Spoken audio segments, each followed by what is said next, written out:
Welcome in, everybody. We are here in the lower bracket final. We have 2 games for all of you, so let's go ahead and really quickly get a Twitch gamble rolled out. Which team wins Cursed Hollow? We have Rip on the left-hand side. We have Exodia Stack on the right. We'll throw a 10-minute gamble going on that one, and let's get you all introduced to what's going on right now in front of your faces. This is the Heroes 10th Anniversary Cup. We are celebrating 10 years of one of the best MOBAs to ever be released, and we are doing this as the community cares more about this game than Blizzard does.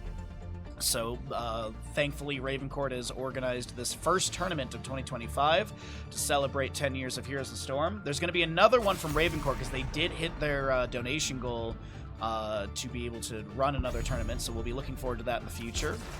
I did hear word of another tournament coming up pretty soon. We'll talk about that in a couple weeks. But this one right here, this is a standard Heroes of Storm tournament.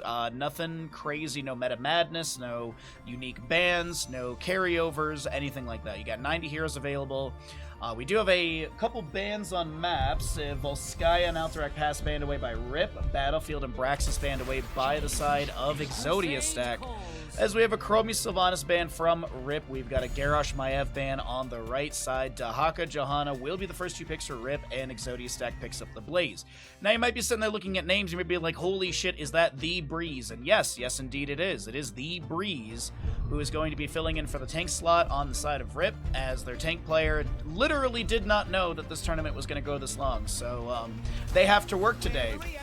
Oh, this is my jam! So, Dahaka Johanna on the left side. Exodia Stack picks up a Blaze Lost Vikings Lucio. You know I'm going to talk about Cho'Gall, even though it's not going to happen. But still, what a wild start here. Very early Vikings, in my opinion. Oftentimes the Vikings get picked kind of late, but I think Hazu and friends wanted to lock this in and create some chaos early on. Also, I would assume the Vikings would have got target banned at this phase as well.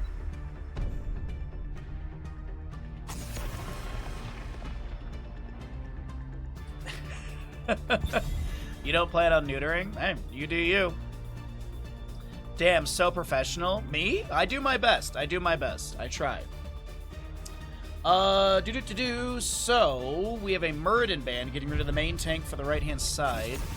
Garrosh was removed as well. With the Lucio Blaze, I really like the idea of a Diablo Greymane, like something aggressive.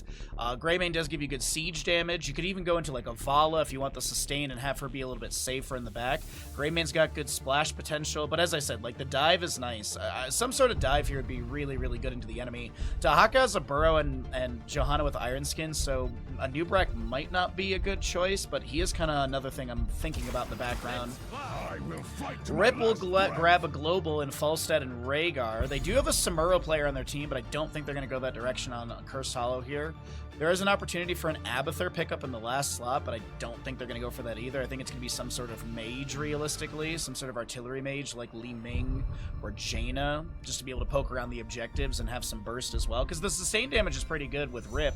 They just need that burst to follow it up.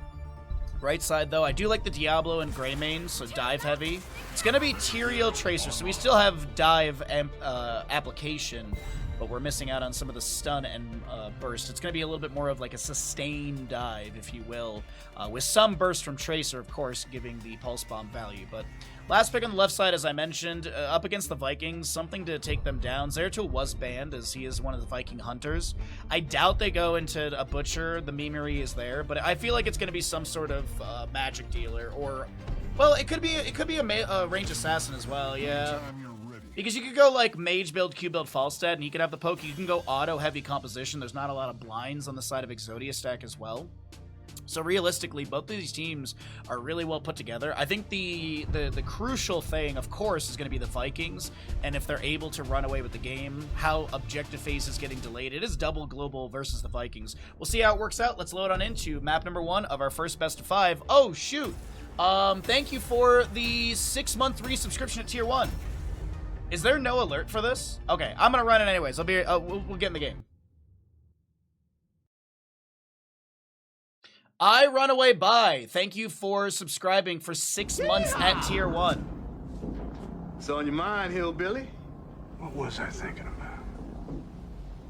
Oh yeah, yeehaw, that's right. I'm doing my part. I'm doing my part. I'm doing my part. I'm doing my part too. There we go. Thank you so much, I Runaway By, for the tier 1 in advance, or for 6 months in advance. That's so nice of you. Let's introduce these teams. What's up, Trainwreck? Good to see you. Rip on the left-hand side. We got a Breeze. Yes, the Breeze on Johanna. Vac is going to be on your Rhaegar, Sven, Dahaka, Azerite, Raynor, and Haigao playing Falstad. Right side, we're going to be looking at Exodia stack here in the lower bracket finals, best of 5, map number 1. Yasu, Lucio, Bad Benny playing the Tyrael, Dino on the Tracer, Blood is your Blaze, and Olaf, Baylog, and Eric, the Lost Vikings, to be played by Big Boy Hazuabs.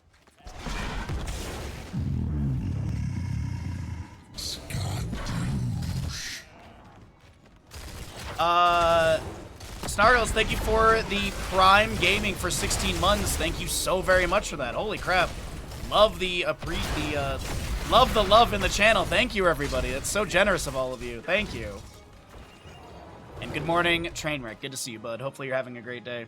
All right, so let's focus in on the game here. Thank you all, seriously, for the generosity at the start of the stream. It's so very nice. Into rotation to bottom, though. Sven is going to be taking a handful of damage.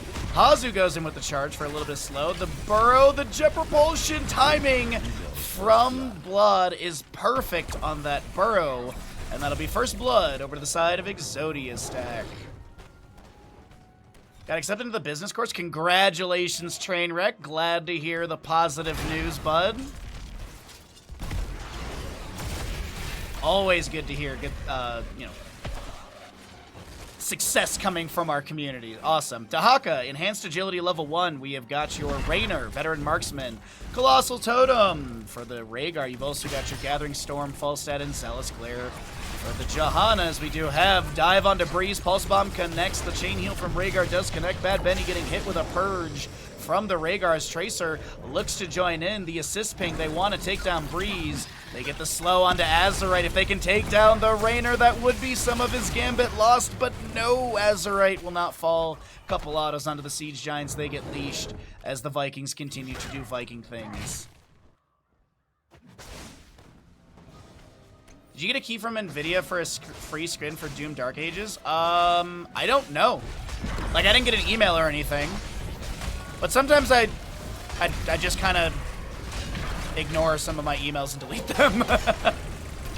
Like, I'll skim the titles, but it's just like, if it's not like sponsorship opportunity, I'm like, eh.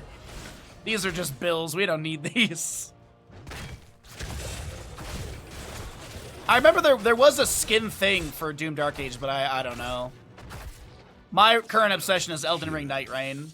Gather tribute. Literally, when we're done with this stream, I'm gonna take Bandit for a walk, and I'm gonna play Elden Ring Night Rain off stream. 11 stacks for your Vikings out the gate. Ardent Defender was your level 1 for the Tyrael, picking up this regeneration glow, switching up the dive onto Azerite. The Raynor getting hit with a Pulse Bomb. Blaze Jet Propulsion. The flank will be cleansed, I think, from the Rhaegar in time. As Raynor backs off to the defense of these tower shots in mid. Damn, as Breeze steps up once again. Pretty standard build across the board for everybody. Falstad and top lane taking out a bit of damage. Not an email, but a redeem section of the app. Oh, yeah, I'll have to look. I don't look at my NVIDIA app very often unless I need an update. Breeze pops Iron Skin at a perfect time to be able to avoid the Jet Propulsion incoming stun. A little bit of trading in blows right there, but objective phase number 1 will be picked up by the side of Exodia stack as we have level 7s coming through in just a moment. Hold on, another fight around the Vision on the top left. The Jet Propulsion landing into the Rhaegar. Blood now trying to back away. The Pyromania, I think, no, that was not Pyromania active. Lucio pushing off into the enemy team, and Rhaegar goes down. Azerite will get chunked as well. Sven looking for a drag. Will have to activate Essence. Breeze does manage to get sub done and will not fall, having to Hearth out for full. Sub done. 4 minutes in. Not bad. For those that don't know, level 4 for Johanna is subdue. And you have to hit 4 heroes at the same time with a punish. And punish is like an arcing sort of hit. So usually it's like you get like a nice, juicy, thick condemn into almost the entire enemy team, and then you land that punish. But the thing is, if you're often condemning 5 enemy heroes or 4, you're kind of in a really rough spot, and oftentimes you die. So to get sub done without dying is a bit of a feat, but are we really surprised? It's Breeze. Setting up a little gank onto Dino in the rotation. Able to blink back and no kill, but with Blessed Shield level 10, I assume those potential rotational ganks could be life-threatening, as we have 3-0 in kills. 10 talents here coming up soon, so you know what we do on this channel. We cycle through the other numbers, get an idea of what the damage, healing, and experience looks like. As 5 minutes into the map has hit, we got bosses spawning in top and bottom.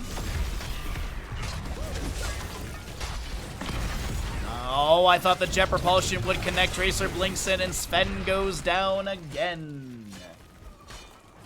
Bad Benny using a bit of the Tyrael auto attack time just to get some damage onto the gate. Throws the Aldruin's Might in. I doubt they're going to be able to I doubt they'll be reactivating that. Next tribute point is going to be on the bottom left of the map. 10 talents here on the right side, though, as they're looking for the dive onto Raynor. Iron Skin from Breeze takes the Pulse Bomb. The Judgment from Tyrael. Beautiful purge from Rhaegar onto Raynor to deny the Tyrael Judgment damage or even CC. Raynor still at full gambit. No deaths yet. Oh, wait, no, he has died once. Sorry, my apologies. He did die. Literally see it right there. I don't know why I thought it was just Dahaka and, like, Rhaegar who's died. I noticed I had one this morning, but unless someone gifts me the game, I'll never use it, so no. Oh, got you. I mean, I probably have it, too. I have the NVIDIA app and NVIDIA card.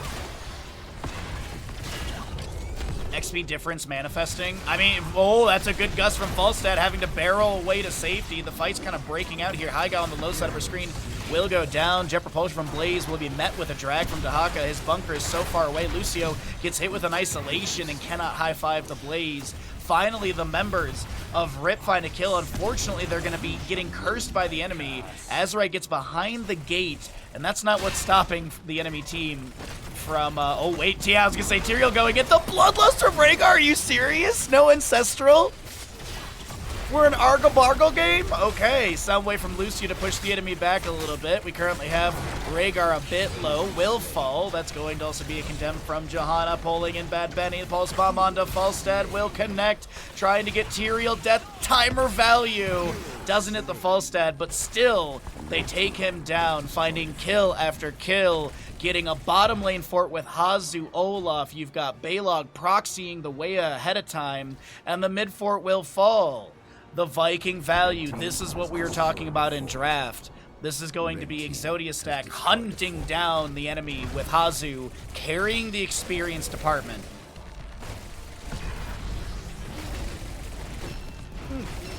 You could ask Cav as well, Trainwreck. Cav will be in chat at some point. You can always ask him. My curse subsides. But I appreciate the offer greatly. Thank you. Alrighty, how are we doing on stackages? So Raynor's died twice, right? Yeah, so he's died twice. He's down to 30% on the Gambit. It's 15% per death, max 60, or starting 60. 8 enhanced agility stacks for Dahaka. Tyrael threw in the Aldruin's Might, but no steal onto that, even though he's sort of Justice, actually, so never mind. The Holy Ground is, I think, a more purple background. 47 Q stacks for Falstad, 12 Behemoth armor for Raynor, 18 on his veteran marksman level 1, 16 regeneration globes for the Tyrael, 43 regeneration globes on the Vikings. That should be tracking correctly. And a top lane boss will go over to the side of Exodia stack. Bottom lane boss will be doing the same. Hazu continuing to Vikings do thing. Vikings do thing. Wow. Continuing to do the Viking thing. We'll be pushing up in all 3 lanes. We do have Dahaka trying to get a little bit of soak here. Boss will be grabbed for bottom. Yasu speeding things up, looking to maybe chase onto Sven. The drag misses. The Pulse Bomb will be mitigated. And the Jet Propulsion will miss because of the Burr of Dahaka. Looking to step out, maybe a drag. I saw a Purge onto Bad Benny from Rhaegar. Looking to see if there's a drag available for Sven. Rhaegar did go... Oh, no, he didn't. I thought he went Purification 7. He didn't.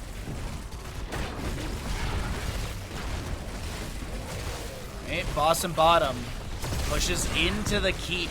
16 to 13 in levels, 8 to 2 in kills. A drag from Sven misses. As the bottom keep is being assailed currently. Exodia stack looking to take down this major structure. There's a Bloodlust from Rhaegar. Hazu charges in with that level 16, assuming it's the large and in charge, and absolutely it is.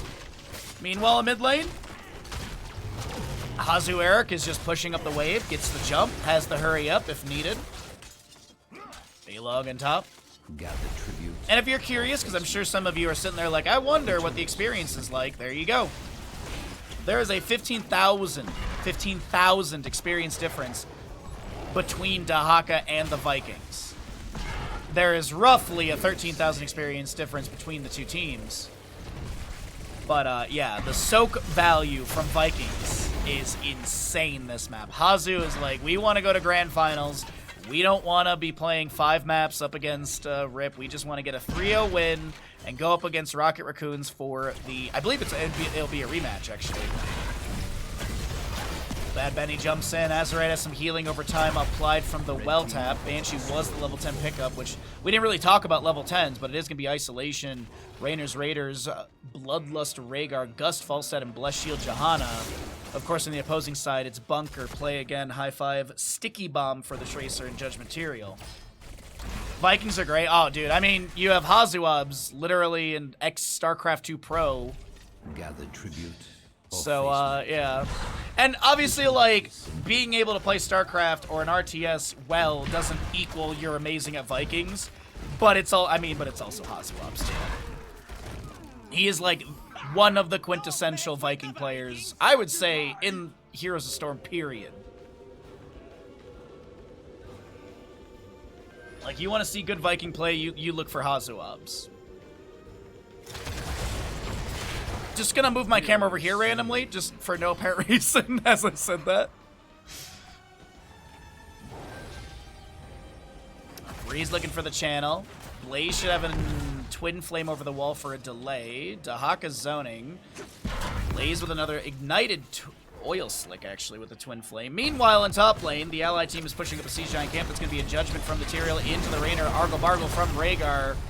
And a gust from Falstad to push things back. Back over around the objective pit. Johanna's left. Dahaka is looking to defend this. Lands a drag onto Hazu. There's going to be that large and in charge, a little stun. Just microing these two Vikings back and forth, trying to kind of pincer Sven. You got the stun from Olaf. You got the sustained damage from Eric. A Jet Propulsion will miss from the burrow. Nicely done, Sven. Materials. Aldruin's Might into the flank. Has that Holy Sword to be able to teleport back to the origin location. Balog in bottom lane, as you can see on your minimap, pushing up the wave. Eric pushing mid. They're going to have level 20 and half a level. You're trying to get a few auto attacks in. Dahaka misses the isolation after a burrow. That will be a good drag into Blaze. Blessed Shield from the Johanna coming through. Jet Propulsion from Blaze. Then he summons the Bunker for safety. Some flamethrowers fired out into the enemy. Tracer looking for more sustained damage. Building up that Pulse Bomb at 87%. You have a nice flank from the Vikings. Haigai was a little bit low, but so is Tyrael, and Tyrael will be the one to fall. Breeze gets hit with a Pulse Bomb. Dahaka slapped with a little bit of that damage from Tyrael's trait, so he'll get a little bit of cooldown reduction on that death timer. So it's tank for tank so far. We currently have Viking pushing onto core. Olaf goes down. Lucio chasing on in with reverse amp, and that will be Rhaegar, probably followed up after Rainer going down. Camp on core with catapults. Big hammering from Falstad. Yasu looks to chase onto Haigai. Can't do anything, but Dahaka goes down. Will Falstad join in with his team? That's a stun. That's a GG well played coming out from Sven as Hazu and crew, Exodia stack, will take map number 1 in our first best of 5. GG well played in the lower bracket final.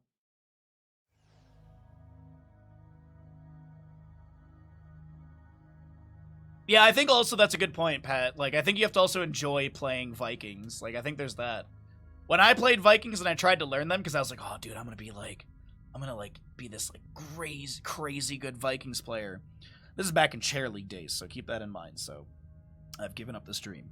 Dude, I was so anxious the entire time I was playing Vikings. I was constantly just like anxious. I remember we played a Chair League match.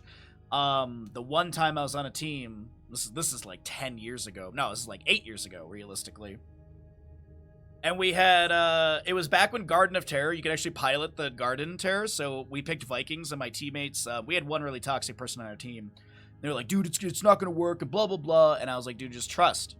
I had so much acid reflux, like, I was, like, so, like, nauseous and, like, nervous, but we won. Because I literally was like, guys, just defend, I'm going to take this Garden Terror to the core and win, and I did. So, there's my little Viking story. We're going to run some ads, and when we're done with the ads, we'll get into map number 2 of this Best of 5 series. Thanks for being here, thanks for hanging out, and hope your Saturday's going well. Wrong button! Sorry. There we go, there we go. Right button. Alright, everybody, welcome back in. We are in map number 2. We're heading into Tomb of the Spider Queen. On the left-hand side, we got Rip down in this best of 5 lower bracket final. On the right side, it's going to be Exodia Stack, obviously. They won map number 1, so we are going to be seeing a first pick priority coming out from Rip. Exodia Stack will be leaning into map choice of Tomb of the Spider Queen. So that is how we got to map number 2. As a reminder, for those that don't know, this is going to be standard Heroes of Storm draft, so the heroes we saw in the last map will not be available, or will be available, sorry, doing other meta madness in my head. The 10 heroes we saw played in the last map will be available again, so there's no tournament shenanigans, it's just straight up standard Heroes of Storm. A ban onto Johanna right out the gate, interesting, that was the pick of Rip, so... Johanna ban, I mean, it's just safe because double soak in this map with Johanna is really good, so it's not like, oh, they're going to go an auto attack heavy composition. It could be an indicator that they might be considering that, but Johanna is really good in the double soak. You walk into a wave, you hit Condemn, your Gul'dan, Kael'thas, whatever mage or whatever wave clear you have, hits the wave, and then you rotate again. You Explosive Arrow Hanzo if you want. Garrosh will be banned away on the right. That can be indicative of a dive composition. Exodia Stack could be leaning into a potential Diablo. Garrosh has a lot of harassment and counterplay into Diablo. Doesn't mean that you win the game if you pick Garrosh into Diablo, but it can make the Diablo's life a lot harder to initiate into the enemy squad. Junkrat will be removed, just an overall nuisance, harassment, chattering teeth, or excuse me, steel traps and concussion mines in the rotation from top to mid can be annoying. Concussion mines to blast back people as they want to push up, the goalkeeping factor. But here's the thing to mention right now. As we get a Maiev ban, Chromie is up and available. Will there be a snap pick onto Chromie? Because Rip, Chromie for Tomb of the Spider Queen is just really good. She has great wave clear, good artillery, slowing sands, temporal loop are great opportunities as well. At Horror Anomaly for vision between rotations. You can go Time Walker's Pursuit level 1 if you want the extra vision as well, with arming times faster. Here we go again. But as we get onto the right side, will this be an early Blaze snap into like a Diablo or something? Will they just go for hard initiation? Also, like, Chromie with Varian is not bad. You get a charged taunt at level 4. I'd really, you know what I'd like to see? I'd like to see Rip go into a Varian and something with more CC, like an Anduin. Actually, Varian Anduin would be great. Charge, Chastise, Taunt. Really good CC. You have a Cleanse with Leap of Faith. You could go Stukov for the silence, for the Lurking Arm, but a lot of EU players don't like Stukov because he doesn't have just a Cleanse out the gate. That is like the one thing that I've noticed with EU is they're really not prominent Stukov fans because he doesn't really have a Cleanse. Now, you could argue Flailing Swipes and Massive Shoves are a Cleanse, but then people would just make a Reddit post calling you stupid. So, you know, you do you. We have our mid-ban phase. Both teams need a healer, so we could see a target ban into that direction. If they don't plan on taking it, like, Anduin could be a good ban for either side. Gonna get rid of the Alarak, which I do like. I believe Hygao plays a really good Alarak, and the telekinesis and manipulation you have from him would be really strong into Diablo Rexar. I wonder if Rexar is going to go Flare Tech at level 1, because Flare has a active cooldown, so the moment you utilize it, the cooldown starts while the vision is being employed, but it is a 20-second active time and a 20-second cooldown, so literally, once that flare goes out, you can throw another one. And it just provides you really good vision around the turn-in locations. You are giving up the level 1 Bird of Prey, the swoop, which does give you good wave clear. So we'll see what Sven goes into, if they just want that safety of flare or if they're just going to go for wave clear. We do get a Malfurion ban on the right side. I still think Anduin works with both of these compositions really well. Light Bomb on Tracer, Light Bomb on Diablo. Stitches Anduin. Yeah, Snargles, because, yeah, Tracer Malfurion is a very good composition. You can apply the Nature's Cure. Is that the right word? Anyways, you can apply Malfurion's Mark, or healing over time, to Tracer, and she can go do whatever she wants, and Malfurion can Moonfire, and yeah, exactly. Tracer and Malfurion have really good synergies, but you still have a Stitches Anduin here, which is still really, really, really good. Into a Brightwing Samuro. Okay, so Samuro can swap images around. It's a lot of enemies. Like, you've got Rexar Misha, you've got the 3 Samuro clones, Brightwing, Diablo, Chromie. Like, it's a pretty thick composition on the left side. Right side, last pick, though, Blaze Tracer, Stitches Anduin. I'd like to see some burst. Like, pick up something to follow up the Gorge with just heavy, heavy burst. Like, I want a mage here, like a standard mage, but gonna be a Tychus to work through the Misha health bar. I don't hate this whatsoever. There's not really, like, amazing blinds. Tychus can really whittle through health bars. This could be an in the rhythm game, but I feel like it's going to be a bigger they are, just to force enemies back faster, so that way you can drain the health pool down to about 30%. It's a good composition. Let's see what we got going on.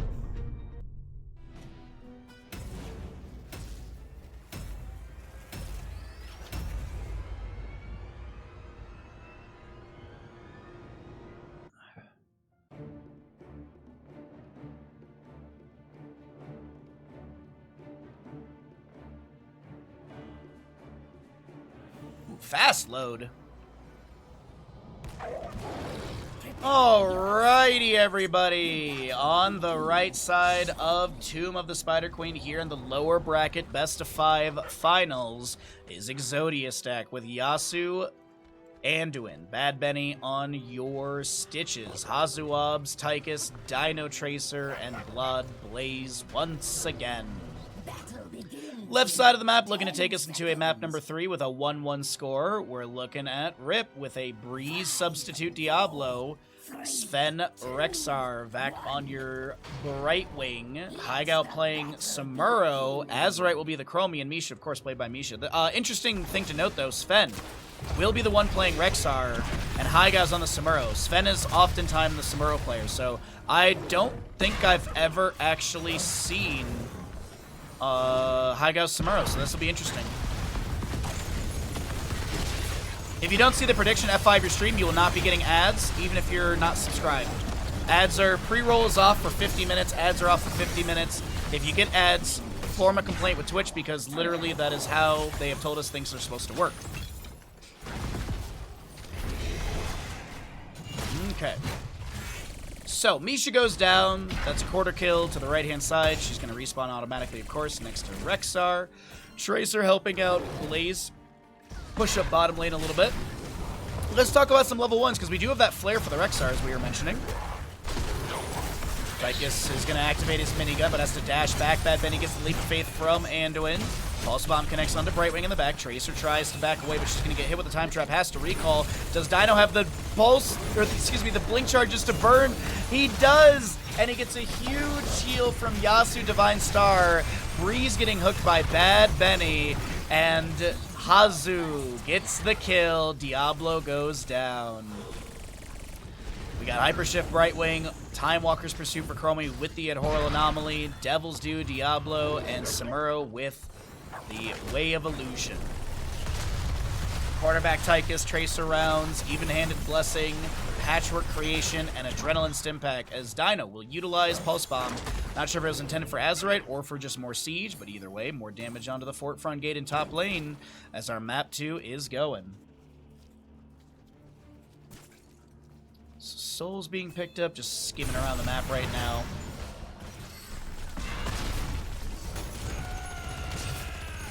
Curious what Hazu's going to lean into at level 4. We had a He's gonna go Master Assassin. Okay.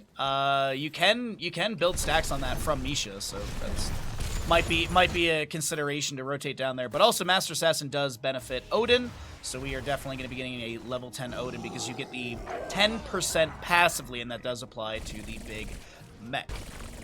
Diablo's gonna go Devil's Due, Sacrificial Soul, not Devil's Due. That's level 1. Sacrificial Soul, level 1 for level 4 for Diablo, looking for those wall collisions. Blaze does not get the objective immediately. Diablo lands 1 collision right there, gets that 20 armor and some souls as well. Fire Stomp coming out, big Jet Propulsion splash from Blaze. Brightwing goes down. Misha may fall here as well. Blaze with a couple autos, slam from Stitches, and yes, Tychus will have 2 Master Assassin stacks out the gate. Siege Giants grabbed, and Exodia stack look to push in heavily through bottom lane. All parts of Exodia have been assembled. Weevil has been kicked off the island, and it looks like Exodia stack want to continue what they did in map number 1 with dominance on Tomb of Spider Queen. Now, of course, it's only 2-0 in kills, and we have a slight experience advantage, but bottom fort front gate being weakened. Available turn-in just came up for Exodia stack as well. Enemy team with only 34 gems. As Hazu will be scouted out by Chromie Time Walker Pursuit. Breeze takes a handful of damage. Tracer does have a full Pulse Bomb charged up. Samuro looking to move in. He'll just pop mirror images and back away. Breeze going for a turn in here, 39 of 50. Samuro, mirror images just chasing around. We'll get a couple autos onto the fort here in mid. A hook lands onto Brightwing. She'll self-cast the Pixie Dust, and it's not enough. Tracer has sustained damage, but Misha able to get a charge in. Leap of Faith call pulls her to safety as Samuro's Way of Illusion level 1 is going to be done. Rexar goes down. Stitches will be traded as Tracer gets a few heals from Anduin. Haigo Samuro has to pop mirror images to back away to safety. No available turn-in for the side of Rip as they did drop a few gems after that skirmish here in mid. But actually, no. Azerite gets the gems needed. They'll have enough for a turn-in. It looks like it's going to be a red Webweaver turn-in first with a slight experience advantage by, let's call it, a quarter level.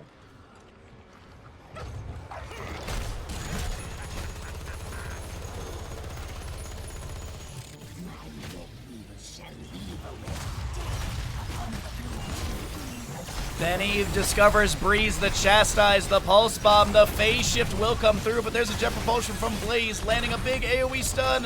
Brightwing will be the first one to go down. Man, Brightwing is just getting bullied in this game as Samuro swaps mirror images. The assist pings, the Blaze Jet Propulsion doesn't get the stun, the Pyromania is active. There's a hook onto a minion. Is there a Twin Flame over the wall? Blood wants the kill, wants to take down Haigo, but misses the Twin Flame. Don't think would have been enough. Tychus fishes for a quarterback grenade with the melting point level 7. Doesn't land it. Samuro lives as Rexar Misha have managed bottom lane. 6 of 15 master stacks, assassin stacks on your Tychus as the Webweaver in top lane is going to take down this fort. Top lane often the priority wave as you do have boss potential in the lane. Azerite throws down the Slowing Sands. I'm already having their level 10. Speaking of said heroics, we are going to be having the heroic pick us on the right side for Exodia stack as they move into mid lane looking for more. Miss the hook onto Breeze. Sticky Bomb, Odin, Gorge, Light Bomb, and Bunker. Pretty expected there. Exodia stack moves in for a mid lane fort right now. Minion wave is getting a little thin.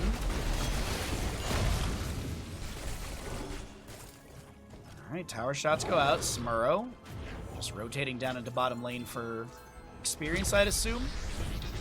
Boars, Blink Heal, the Slowing Sands as we mentioned. Blade Storm for Samuro. And what is Diablo? Lightning Breath or Apocalypse?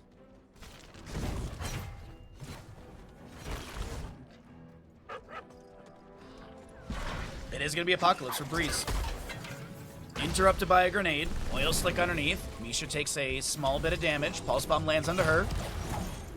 A hook pulls Misha in. They want the stackage for Hazu. I think that's exactly what they were trying to do right there. Samuro pops mirror images. Able to use Windwalk to back away. Available turn into the side of Rip. Their fort and top lane, as I mentioned, was down. Brightwing trying to soak up there. Hook looking for Azerite. Won't be able to pull the Chromie out of position. She will get her level 13 here, and it's of course going to be that timeout. Leap of Faith pulls Tracer to safety as Jet Propulsion from Blaze in bottom lane lands. Blade Storm from Samuro does give a little bit of armor as well, if you didn't know. And a minion wave in top that Brightwing was pushing. That's a hook onto Rex or onto Misha. Sven looking for the turn-in, but delayed out by a Blaze once again. Sven should have the turn-in finally, so the blue web weavers will descend over to the side of Rip, and what value siege-wise can they achieve? Any Harrison Jones freers? Unfortunately, no.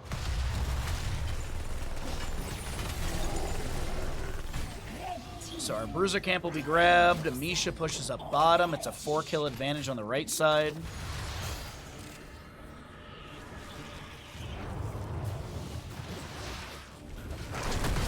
What's up, Sness? How you doing, bud? Sness and best? Or Sness is best, excuse me.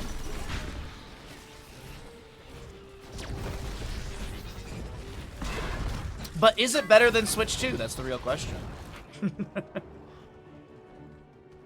Oh, 13 almost coming through. We're just waiting for web weavers to descend and be cleared away. Mid being cleared out. Bottom is eradicated. And top lane worked on by Hazuabs.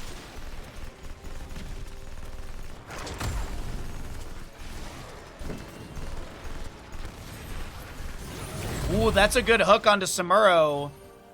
Light Bomb. Timing is beautifully on point, and that's going to be, I think, 17 gems. Yeah, 5, 10, 15, 17 gems will be dropped by Samuro. Level 13 is hit by the squad of Exodia Stack, so they will have extended hook range for Stitches. You're going to see Dino do the Tracer special, and he will be soloing this. But, of course, Chromie, Time Walker's Pursuit, will scout out Dino on the boss. The enemy team has a turn-in, and it looks like they need... Do they need Tracers? Oh, no. Yeah, they do. Well, actually, no. Hazu gets it in mid. Okay. So Tracer's working on boss. The enemy team is looking for a counter turn-in. Will they get it in time? No. Hazu was able to get that. Rotates up to maybe help out Tracer. The boss is at 50%. Hygo coming up here as well. Time Walker Pursuit gets vision. Boss is going to be leashed, and it's going to disappear. Yeah, the tornado will actually block Samuro. I think he was going to look to tag it. Blaze gets a little bit of siege up. Oh, no, the hook onto Azerite is good. Gorge is up, but he's not going to utilize it. There's the Gorge. Leap of Faith. Wars to be unleashed. There's a Chastise, and Chromie is going to lose quite a bit of the economy as well. That's a rough go for the side of Rip, losing a couple members from this kidnap composition. Bad Benny hooks on point today. Odin to be summoned in top lane. 7 stacks on that level 4 for the Tychus. Did go into Neo Steel Coating for that spell armor buff. Top lane keep might be taken down here almost 11 minutes in. Odin's got that extra range, so as long as Odin's going for the next few seconds, you can see the dial's about to expire. He'll be able to outrange the keep, but they still have Minion Wave Web Weaver. The damage is looking pretty promising for this top lane keep. Breeze goes in with a Shadow Charge. Light Bomb applied to Bad Benny, steps into the Brightwing, manages to get the CC. Stitches tries to back away. There's an activation of Apocalypse. Unfortunately, Breeze can't get the setup he's hoping for. A slowing Sands onto Bad Benny, and it looks like the ally team is going to back away, knowing Bad Benny should be falling. Anduin now trying to get out of here. Tracer will fall. A Jet Propulsion comes out from Blaze. Another set of boars from Rexar Misha unleashed, and a bountiful triple kill picked up by the side of Rip. They're going to go for boss, of course.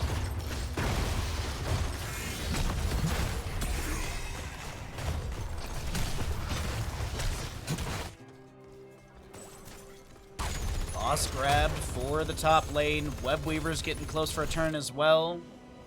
They need literally 10 gems, and I know they have it available. Let's see, it's split between a few allies here. They actually can pick up one off this wave here at top, and then the 3 of them can turn in. Quick, change the channel. Heroes Lounge, thank you so very much for the raid. How was the grand finals, my friends? We are currently in our lower bracket final for this tournament. Thanks for thinking of us. Thanks for raiding on over. If you're new to the stream, hit the follow button. It costs you $0. Actually, let me say it properly. It costs you €0. Thank you again for thinking of us. I appreciate that greatly. So Blue Web Weavers will descend. Bad Benny going for another potential hook, but cannot find the target, and we'll see what Blue Web Weaver value can be achieved. Multitude of kills were picked up just before the raid came through. It was a pretty commanding lead for Exodia Stack, as they've already taken down the top lane keep sub 12 minutes. It was around like 11 minutes in game time they got that down. So really nicely done. Just to catch some of you all up, we are in the lower bracket final. It's a best of 5 series. Winner of this goes to the grand finals up next, which is best of 7. Smurl pushing onto the bottom lane fort. Web Weaver pretty healthy. See if Blaze looks to jet propulsion in. I do believe there's a well tap right there coming through. Rex Army should get the wave pushed up onto the fort. Seems like mid will be defended pretty effectively here by Hazu and crew. Losing the top lane fort was pretty expected with it being that low. Misha to be taken down. That's another stack for Hazu on that level 4 Master Assassin. A hook goes fishing, but Bad Benny does not find a Prime Gaming at the end of that.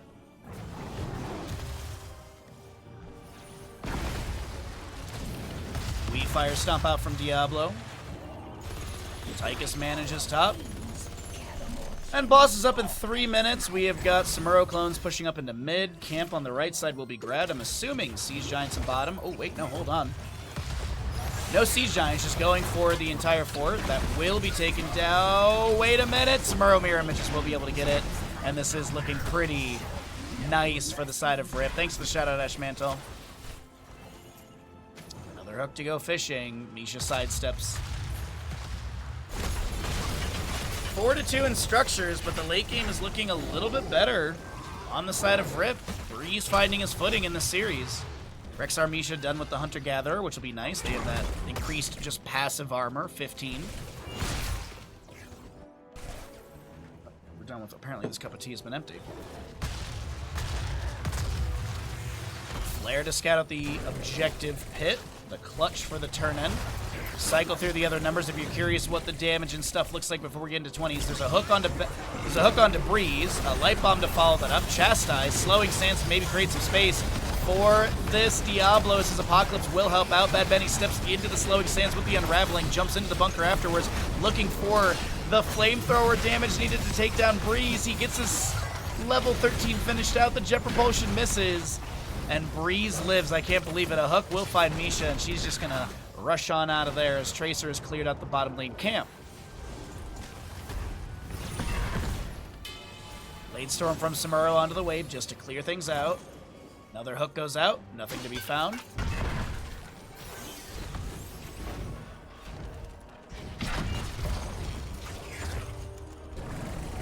Sustain damage onto Samuro, Chastise onto the bear. Misha won't fall.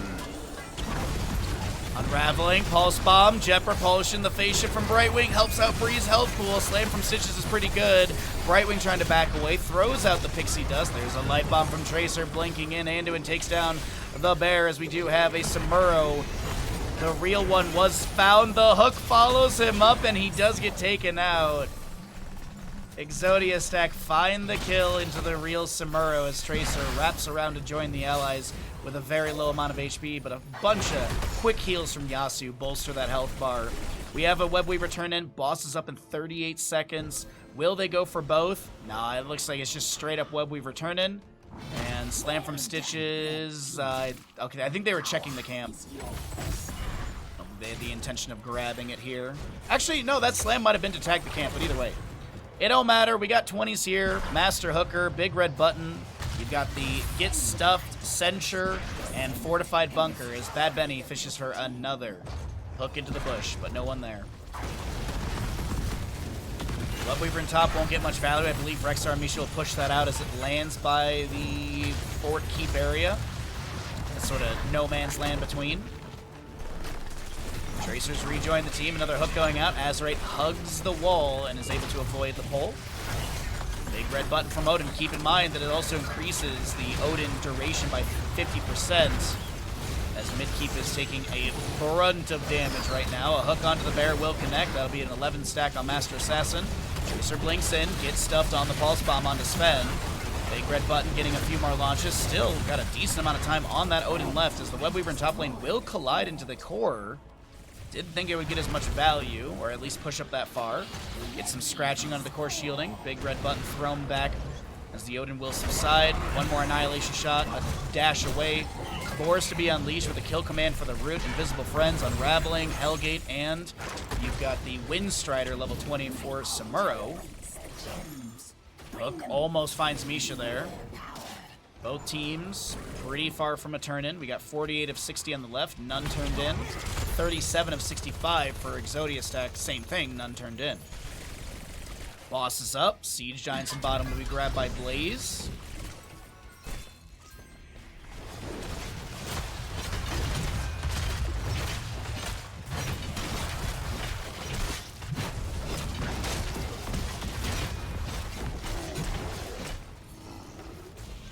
Alright.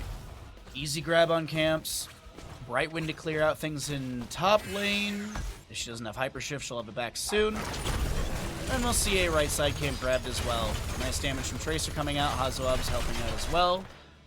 Blaze and Stitches anchoring. Anduin just floating between in case he's needed on either side of these engagements.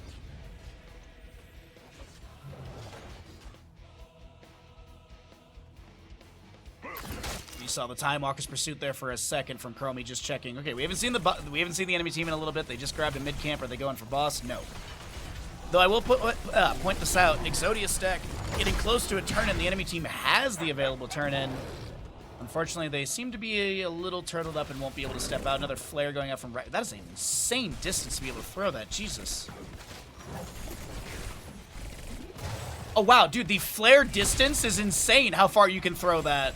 Holy shit, what? There I learned. I just didn't think it was that much. Misha will get one charge. A hook goes out from Bad Benny.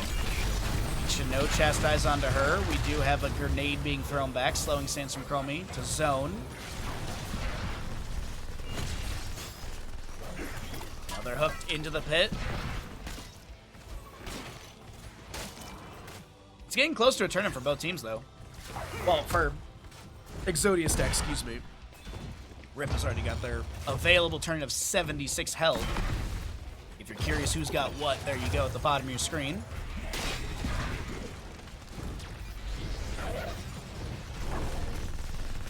So boss is being started. Boss in top lane is being started right now. And it's pretty evident they're on this. Odin's being summoned. Bad Benny goes for a hook. Nothing to be found. Boss below 50%. Looks like it's going to be leashed. Good soothing miss from Brightwing. Activates a polymorph onto Blaze. We have a bunker coming down from him as well. Diablo goes in with the Apocalypse Shadow Charge combination, looking for somebody. Slowing Sans as well. Chromie in the backline being pressured by Blaze. Meanwhile, Misha gets pulled out of position, will be taken down. I mean, it's another stack for Hazo, I guess you could say. Mid lane is pushing up. And a scuffle that literally just yields a Misha kill. A lot of heroics burn, though, on the right side. Actually, both sides, realistically. A lot of heroics burned all in all. Another 8 gems needed, and hey, Blaze is picking up a few in bottom. Chromie setting up some time traps around the boss pit. Rexstar Misha managing mid. Oh, wait, Diablo goes in for a Shadow Charge combo. Tracer gets the recall activation, but the damage is huge. Okay, so Rexstar's going to get a 39 turn-in. Azurite starting the boss. Brightwing joining in. But, oh, can they sneak this? Can they sneak this before Rexstar and Misha get theirs? No. Oh, wait. Oh, Blaze. Yep. Misha will be slowed. She doesn't have a charge. There's a good hook to even delay it out further. Tychus is also grabbing camp for bottom. 40 seconds of Tracer death timer still. So boss in top lane, I feel like Webweaver phase is not going to get much value here. It's going to push out and get cleared in mid and bottom. Top lane will smash into the boss, and it will push up to Yayish and then die.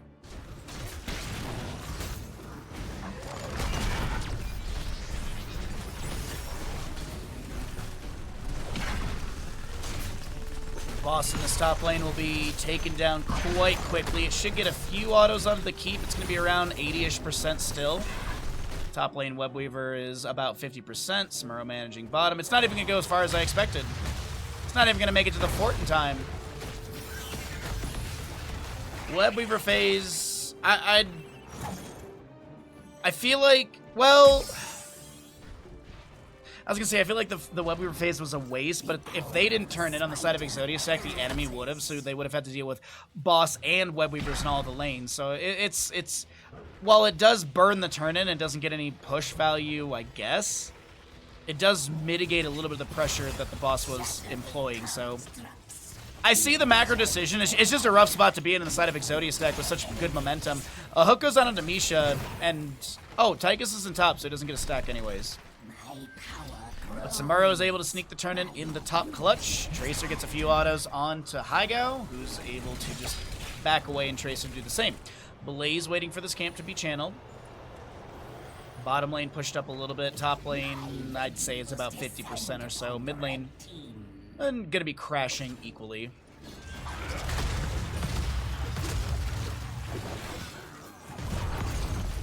Looking for that hook, but no pull on to Sven. Big red button onto the wave is really good here, slowing Sands down for Chromie. Create a little bit of space for the allies to push up potentially, but the big red button is getting great damage on the ground. The hook goes out from Stitches, but no pull. Chastise into Misha. Diablo comes in. There's a pulse bomb with the good stuff. He gets chunked so heavily, has to Hellgate away. The kill command from Rexar will be activated. Odin Annihilation shots coming out. A hook will connect on Misha, and a slam to take her down. Webweaver in top is pushing up. Webweaver in bottom looks like it's going to be managed by Tracer. I think they want to save this keep so there's no periodic catapults to match their consistent catapults up against the enemy. Oh, fight in mid lane. Seems like... Oh, the fort is still here, actually. Excuse me. Blaze manages top. Bottom lane is going to naturally just clear away. Actually, Tracer steps back in for that. And they save their mid lane fort. It's consistent catapult pressure up against nothing. So mid lane is always pushing heavily. Taking this down will be a nice little achievement for the side of Rip, but they're not getting much value. The overkill activated. A hook goes out, finds the Misha. Slam, jam, and 14th stack. Thank you to Hazuabs. Well, Boss is up in 1:50. Left side camp up 2:10. Right side 2:30. Bottom lane Siege Giants are available. 53 of 65 on the side of Rip. 24 of 70 on the side of Exodia Stack. And we are entering very late game for Tomb of the Spider Queen, I feel, 25 minutes in. Gonna put pressure on the Dino in bottom. Stitches looks so... Well, I thought Samuro was gonna get hooked there, but the Sakuchi creates enough distance to allow him to back away. I still think Unraveling needs to get nerfed because 10 spell armor every 0.25 seconds to a maximum of 50 is just insane. Like, Stitches couldn't even get out of the slowing sands by the time it was, he was already full marked, or, yeah, full marked. Debuffed, I guess. Blade Storm Samuro working on the top lane wave. Pretty close to a turn-in. 2 gems needed on the left side. We'll be able to get it off a mid lane wave.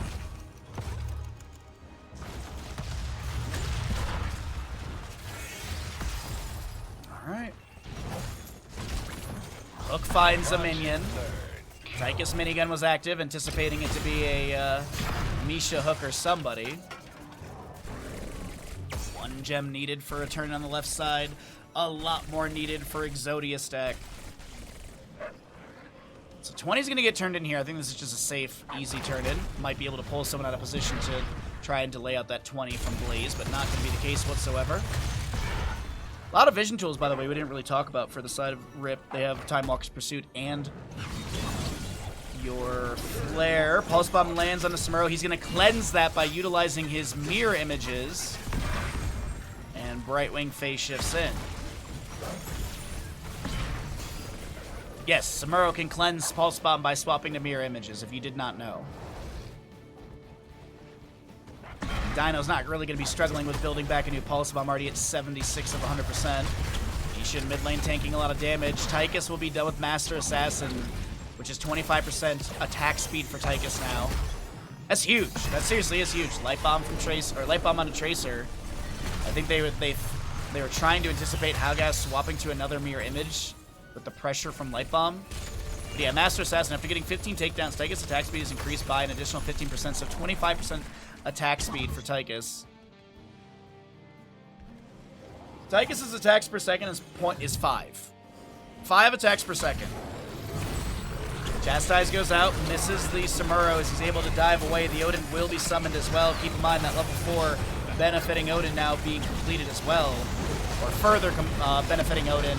As the Apocalypse is activated, Diablo Souls will be consumed. Odin dashes in. They're looking to take down Mish and will be able to do so. The Jet Propulsion finds the Chromie. She's going to time out, delaying out the inevitable. Sven will be the next one to go down. Finally, the members of Exodia Stack have found their team fight they've been kind of waiting for. A Brightwing gets hooked out of position, and she will be taken down immediately. And this is going to be Breeze now, hit with a Light Bomb, a combo. He'll be taken out. Hygo will fall as well. And ladies and gentlemen, this is... Oh, wait, hold on. No Finland? No Finland. Hygo is going to back away to safety. No Finland achieved yet today. GG, well played. Exodia Stack, 1 map from punching their ticket to the grand finals. Coming up soon. Oh, I hit the wrong button there. Hold on. There we go.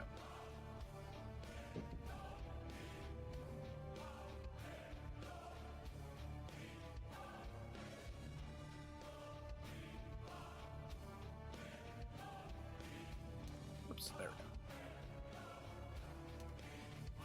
All right, Exodia Stack. Trying to speed run today's games.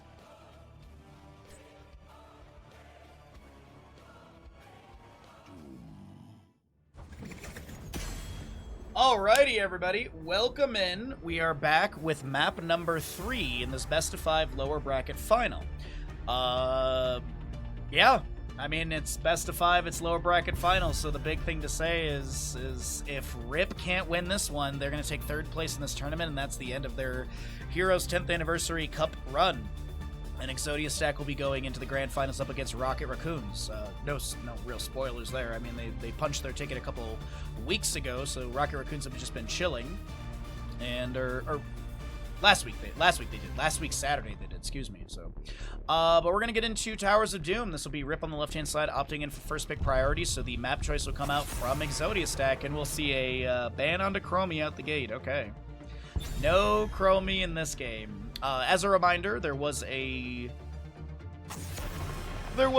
sub-in for the members of Rip, and it was Breeze, the old HCC professional player. Breeze, the boy band tank player, right?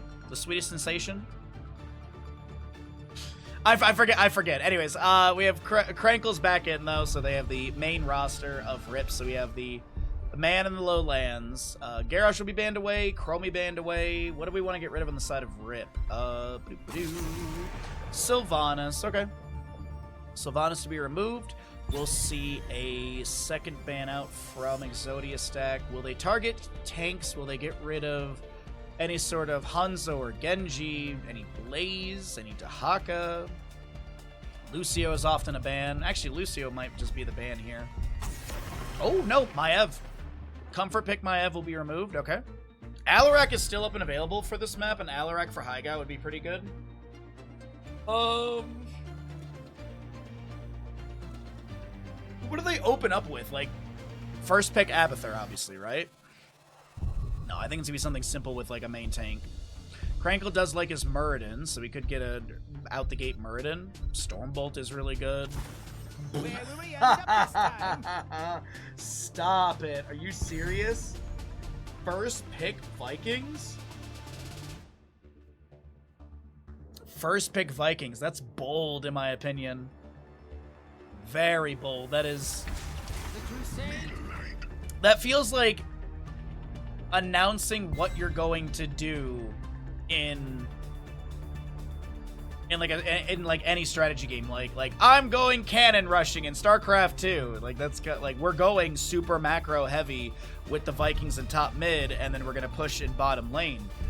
Is there a possibility for a hammer composition on the side of Rip? That's the one thing that I'm thinking about here. And if it gets discovered by Exodia Stack, then they have to pivot, but it doesn't look like it's gonna be a hammer comp.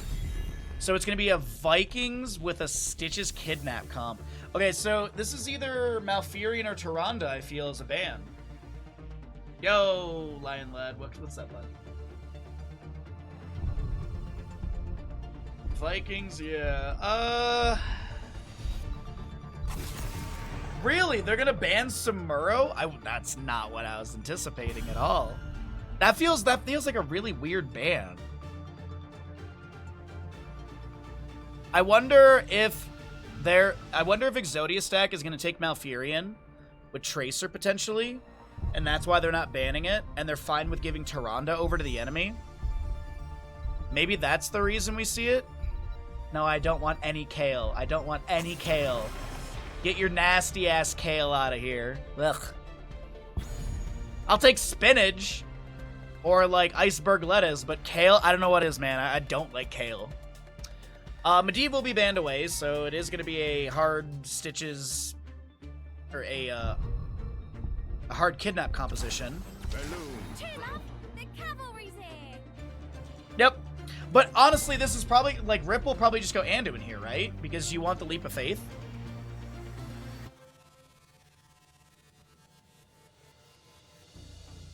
You know, we call people who are bald, and if you say, hey, bald man, we'd say, hey, K. Ugh. Now you're just really hurting me. Kale is fine in small doses, yes. The doses need to be so small that I don't taste them. Yep. Alarak and Uther, so not what I was anticipating for a healer, but it does give another hard stun off of the hook combo. Alarak with the silence. I mean, it is... Alright, what do we want to do for this last pick, though? Blaze, Tracer, Johanna? I really don't know what they want in this. Let's fly. Okay. Gust after the Gorge target gets pushed, or, delivered?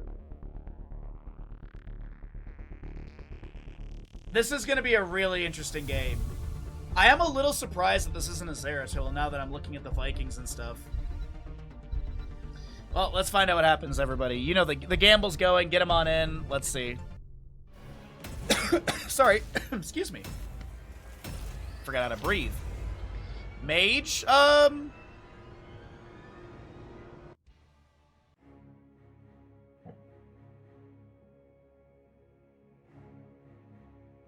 It's pronounced, but you pronounce it as, like, Kala. Oh, yeah. Like the thing that binds all the Protoss together.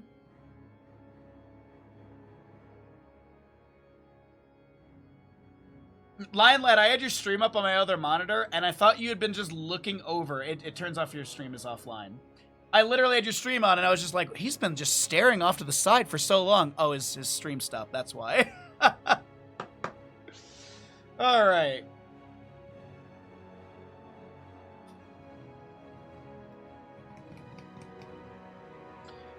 Well, hey, we got channel points on Rip to take us to a map number 4. We'll see if they can do it. This is gonna be an interesting one for sure. On the right side of Towers of Doom, we've got Exodia Stack looking for a clean and quick 3-0 here in the lower bracket final to go up against the Rocket Raccoons in the best of 7 grand finals. Up next, Dino, Tracer, Hazuabs, Falstad, Blood back on the Blaze, Yasu, Malfurion, and Bad Benny is your Johanna. Left side of the map, we're taking a peek at the members of RIP. We have got a Krankle, Stitches, Sven playing Olaf, Eric, and Baylog, the Lost Vikings. Hygao on that Alarak, Azerite playing your Junkrat, and Vak is the Uther. Oh, you decided to have pizza? Dude, what'd you get on your pizza? Pizza always sounds good. Patrick, Creation, Wave of Light, Olaf, the Stout, extra on timers, and you've got your Discord Strike level 1, overwhelming power. Nice telekinesis on the Falstad Blaze, as we do have Krankle getting a little bit low. Bad Benny steps up with a Condemn into a Punish. Gets a couple enemies hit, but of course no level 4, so no sub done to talk about. Tracer in the rotation, getting the slow, gets a decent amount of damage on the Azerite. Krankle rooted by Malfurion, slept as well. Body blocks are pretty good. And Hazuab's going auto attack build will be able to pick up a stack on frequent flyer.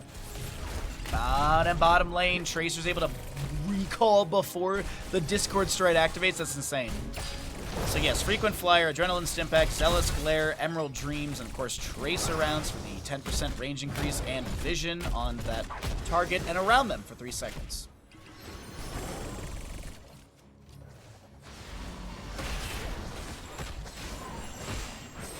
Mushroom kebab and some garlic swirl. Interesting. I'd try it. I'd try a slice of that. Sounds good.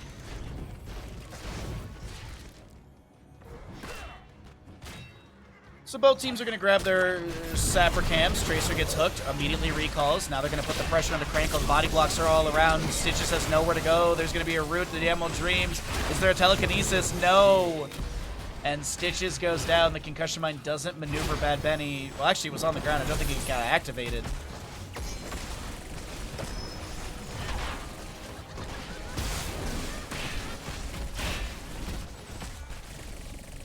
Lion Lad, I'm going to need photos of this. We were talking about pizza yesterday during Elden Ring Night Rain, of course. And, yeah, there was discussions about pizza. Tracer goes in, lands the pulse, or actually, doesn't land the pulse bomb, but lands the damage needed to take down a Viking. Alarak will go show of force at level 4, so he's going to be looking to increase his sadism with combos onto the enemies from all 3 basic abilities within, isn't it like 2 seconds or something? Yeah, within 2 seconds. So his max sadism can currently be 150, 30% from kills, and 20% from show of force. Triple objective phase coming up. RNG location will be in the center of the map. Just waiting to see what we have actually unfold here for this. Alarak in top lane, maybe putting a little bit of pressure onto Blaze. Just throws out a lightning surge to poke at him. Pulse bomb lands onto a Viking. Sven is able to hurry it up and back away. Junkrat and Falstad trading minion wave at bottom. Rankle goes fishing for a Falstad. No bird on the end of that hook. Blaze gets right side. Tracer anchoring for him. Alarak and Uther doing the same thing for the Viking as Kazuabs looks to step up with Bad Bunny. Azerite backs away. Chattering Teeth was your level 4 for Junkrat. You see Bad Benny trying to pull it around here. Let's pull away our talents and get better vision here. Stun. Telekinesis recall from Tracer in time as Junkrat's able to disengage away from Falstad with a Concussion Mine.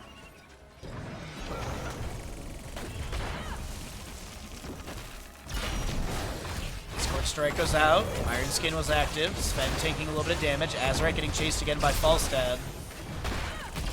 Concussion Mines, or excuse me, grenades are thrown out. Concussion Mine tries to get the knock onto Bad Benny as Falstad flies in once, or barrel rolls once again to try and take down Azerite. Junkrat poke is enough to zone, and we still are waiting for this center location to be channeled. Meanwhile, the Vikings are doing what they do best during these prolonged objective phasing, soaking, trying to get some experience advantage over the enemy and make up for what was lost. Eric gets away with like 2 HP, 1 HP more than he needed as Johanna steps up. We do have Iron Skin active, but it seems like the main tank will back off, getting hit with a Discord Strike at the end. Rotation in from Blaze, looking to play this aggressive. Moonfire into Sven on the right side. Olaf is going to join in a little bit here. Tracer getting some damage onto him. Sven will be able to pull his Eric. Unfortunately, no. But this will be Balog in the top lane, still soaking up. Olaf goes down in mid lane to Tracer. A little bit of experience coming out from that. Yasu trying to get the channel. Not delayed by Junkrat. Actually, it is delayed by Junkrat, stepping to the side. Tracer trying to eat some of the shots here. Alarak with it. Lightning Surge, and look at this. Sven is just continually pushing up with these Vikings. 5 minutes in, boss is grabbed. Both teams are going to be like, all right, most importantly, the real objective of the map, Siege Giant camps. Sappers will be grabbed on both sides. Crankle may be looking for the channel. Tracer's right here with an auto attack or 2 to delay out. Johanna being pulled in by this Alarak. The Iron Skin timing is beautiful.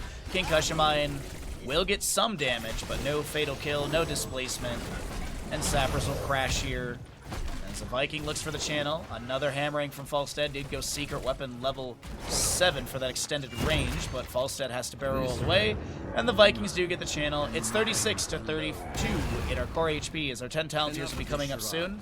We'll cycle through the other numbers as Dino maybe taking down a bottom lane, and yes, absolutely, Junkrat gets the hit necessary. They get the channel, they get a kill, they bolster the experience, and it's looking like a pretty close 10 to 10.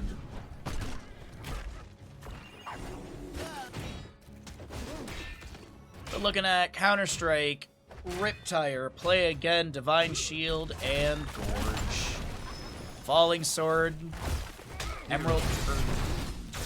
not Emerald Dreams. We'll be seeing Tranquility, Falling Sword, Bunker, Gust, and I'm assuming Sticky Bomb for Dino. That is typically his flavor.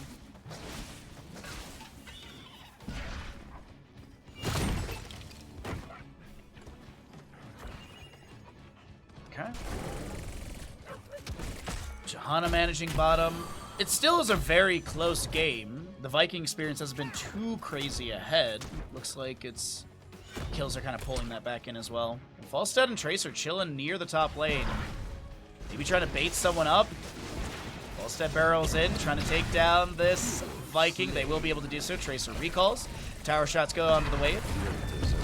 Continues to sustain autos off the side wall, taking that down. Pulse bomb onto Alarak. Counter-Strike gets activated.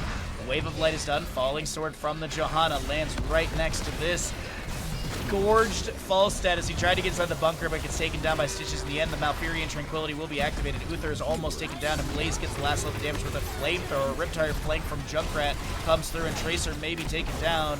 She'll get the recall, but can she blink away in time? It doesn't look like it. Blaze looking to get away from Azerite's damage. Malfurion, does he have any sort of heal? Unfortunately, no, and this is going to be Rip finding a multitude of kills, and the Vikings get the channel in the bottom lane. Doom to the Gravekeeper. Well, chat, that trajectory for a map number 4 is seeming pretty plausible.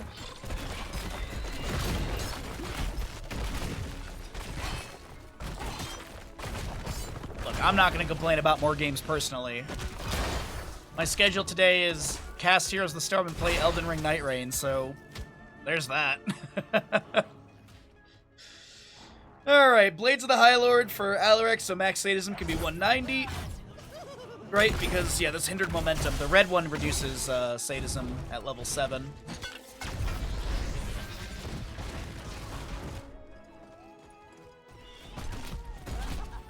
Poke onto the waves. Sabercamp being pushed up. We have Baylog working on another one. Bad Benny should be able to clear this away with Malfurion, but Uther, Stitches, and friends are all rotating into bottom, so maybe these sappers do go in.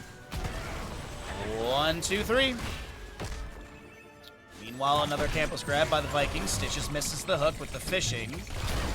Volstead flies in, looking for the Gust potential. Gets it onto the Stitches, but is there a follow-up damage needed or accessible for a kill?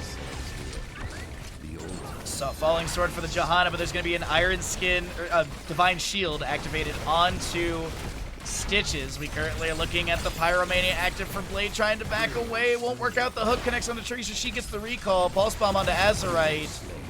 Shares the pain, and no counter kill. A double kill picked up. And it was Crankle, the missing piece of the puzzle. Was Crankle the missing piece of the puzzle? This is his first game back today, as he was a little bit late. So they had a sub in, but I don't know, man. This is looking like it might be a map 4. This Viking comp, I thought it was going to get counter drafted heavily, but it doesn't. Oh my god, Bad Benny, goodbye. The Raven Lord will not keep me from this realm. I mean, it's working a lot better. This tower shall I don't like to point fingers and put blame on anybody, but it's working a lot better this game. I think the Viking tracker's not working properly. Give me a second here. Let me look. Yeah, Vikings have 36 regeneration globes, so that's not tracking right. By the way, Alarak has 160 sadism. Let's take a look and see where that is broken down from. So you can get another 2 takedowns for another 6%, and then the rest is Blades of the High Lord. My gosh. Oh, hello? There we go. 16 talents here, advantage. Oh, why are we cycling? No. Stop that. There we go. Hit the wrong button on the stream deck. heroes. Olaf goes down to Blaze. A hook, nice! Iron Skin from Bad Benny. Knowing me, I would have hit like Falling Sword by accident. I know R&D are very far apart on the keyboard, but knowing my panic. Another Viking will be lost in the top lane as the Exodia stack look to pressure onto the keep in top. No, it's fort still. Fort value still. We're not 12 minutes in. No center teleport opened up either. That's the big indicator. So Junkrat gets left side camp. Bottom lane trying to be fed in by Stitches. 32 to 24 in core HP. As Junkrat goes for center channel. Alarak might use telekinesis. Oh, okay, he has to use nothing. I was gonna say maybe use the telekinesis to push back the Johanna, allowing the Sappers to step up, but they get 3 shots from that. Falstad gets top left, so it's 4 to 4 in potential shots currently. A Condemn from Johanna gets activated. This is 16 to 16 in the fight. Falstad flank with the flight in. Does use a gust onto Crankle. Sappers on the bottom lane on the right side are being pushed up. Sven gets the channel on bottom lane bell tower. Falstad gets top, so they'll be able to trade those. 28 to 17, and the Sappers go over the wall. 2 of them. Falstad Hazuops gets the third. So 20 to 15, a 13-point game, favoring Rip as Stitches trying to anticipate Bad Benny's trajectory, but won't be able to get the pull. Boss being taken by Exodia Stack. Boss being taken by Exodia Stack. I don't think Rip will find this in time. No. Use it well. Or Jaundice Johanna. There's going to be a root as well. We have our Iron Skin activated. Jet Propulsion will connect as well. The Pulse Bomb lands on the Stitches. Falstad almost takes him down. The Falling Sword will be good. There's a bunker in from Blaze as well. Counter-Strike from Alarak. Gus pushes back Junkrat, interrupting his channel on the Riptire, so that will cancel it. Tracer tries to go in to take down Alarak. He just gets a big wombo and will be able to take down her. Jet Propulsion from Blaze. He's eating too many tower shots. And this team fight, which looked really promising for Exodia Stack, kind of falls apart. 1 to 2 in kills. Tracer and Blaze going down. Falstad hearthing out for full mana. Junkrat goes to push up bottom lane wave. And a triple altar phase coming up next. Rip, with Crankle back on the roster, are looking really good in map 3. And Exodia Stack have got to be feeling the frustration from this. By the way, Alarak is 2 sadism away from being max sadism. Well, that he can have. Be swift. His max is currently 190. I haven't seen an Alarak get this high up in a very long time. 188 sadism for Haigo, and it definitely makes sense why we do see this a target ban and a priority pick sometimes for the members of RIP, as we have shots being traded across the map. We do have Sappers and bottom. Bad Benny will be seen on that one. We've got a Viking looking to maneuver in for the channel on the top left, and I don't think Hazuabs will be leaving this camp to delay, so it should be 20 to 7. Hook finds Blaze, but he's close to the death wall, so he's just going to be walking back into that. Still a 13-point game, favoring the side of RIP. 20s here, of course, on the left side. Is that last laugh, right? Activate to teleport to chosen location and remove all roots, slows, and damage over time effects. Alarak fails to hit an enemy hero 3 times with basic abilities within 4 seconds of using last laugh. His health is reduced to 1. Cannonball is Junkrat, Fury of the Storm for Vikings. We have Bulwark of Light and Master Hooker Stitches. There's going to be a Gorge onto Blaze. Trap is right there. Falling Sword to create some space for Blaze to back off. The Concussion Mine at the end will push him into tower shots. The Slam is good. The Gust from Falstad to push back the enemy, creating space for Blood to Jet Propulsion to safety. Alarak combo into Yasu. Chunks the healer down to 50%. Still 3/4 of a level to go for level 20. And Tracer's trying to pick up some of that missed experience. Maybe get a Viking kill in top lane to bolster that in. Unfortunately, Blaze does go down in the bottom. I apologize. Didn't think he'd be picked off right there, but it looks like a hook did connect. Tracer still soaking top lane. Once more, the altars rise from the depths. Junkrat trying to poke at the wave as it's coming in, just to thin that out so the Vikings can push a little bit heavier as well. Next objective phase, singular in the bottom of the map. We got a minute 45 until the boss is going to be spawning. 5 kill advantage on the side of RIP. Will this be a successful map 3? It really does feel like the trajectory is a map 4, but you know, I don't want to call it yet. It's Towers of Doom. It looks like Exodia Stack will leave it down to 1 HP. To the grave keeper. 3, sorry, math is hard. Very hard. I mean, 3 HP plus the Sapper Camp is, yeah. So they get 20. Exodius deck does get their 20. Sven trying to save their Vikings here. Looks like they will be. Top lane for it still to be saved.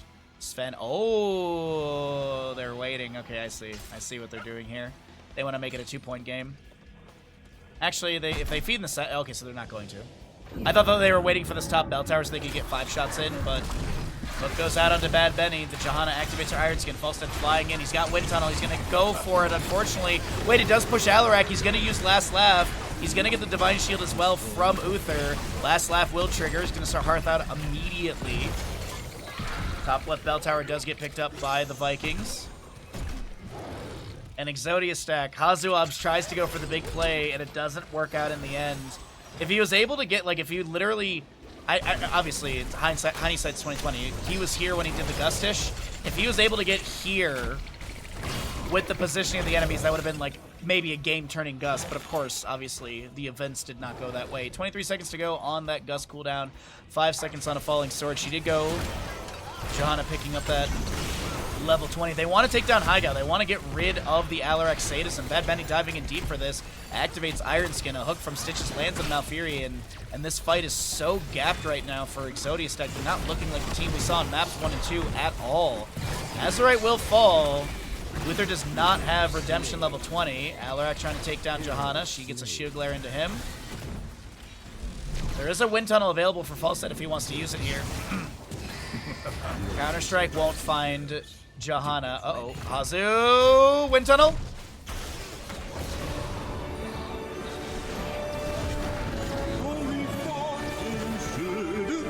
Tier 3 sub. Jesus Christ, what the fuck? Oh my Beautiful. God. Tier 3 sub. Holy shit, what the fuck?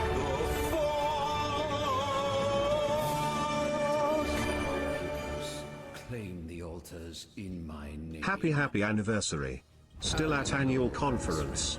Get it. Not be stolen. Map number 3 goes over to the side of Rip, and ladies and gentlemen, we got ourselves a series. Nancy, thank you so very much for the tier 3 for 49 months. Holy crap. Thank you so much for the generosity. That is amazing. Thank you, bud. And I saw as well. I also saw thank you so very much for the PayPal donation as well. That was insanely generous of you. Thank you. I appreciate you so very much. Thank you, thank you, thank you, thank you. I hope the conference has been treating you well. Hopefully it's been fun. Hopefully some good food and good times. Thank you. Flawless audio dub there? Nah, Veloc. On this stream, flawless victory is no deaths, no major structures lost. That is your flawless victory.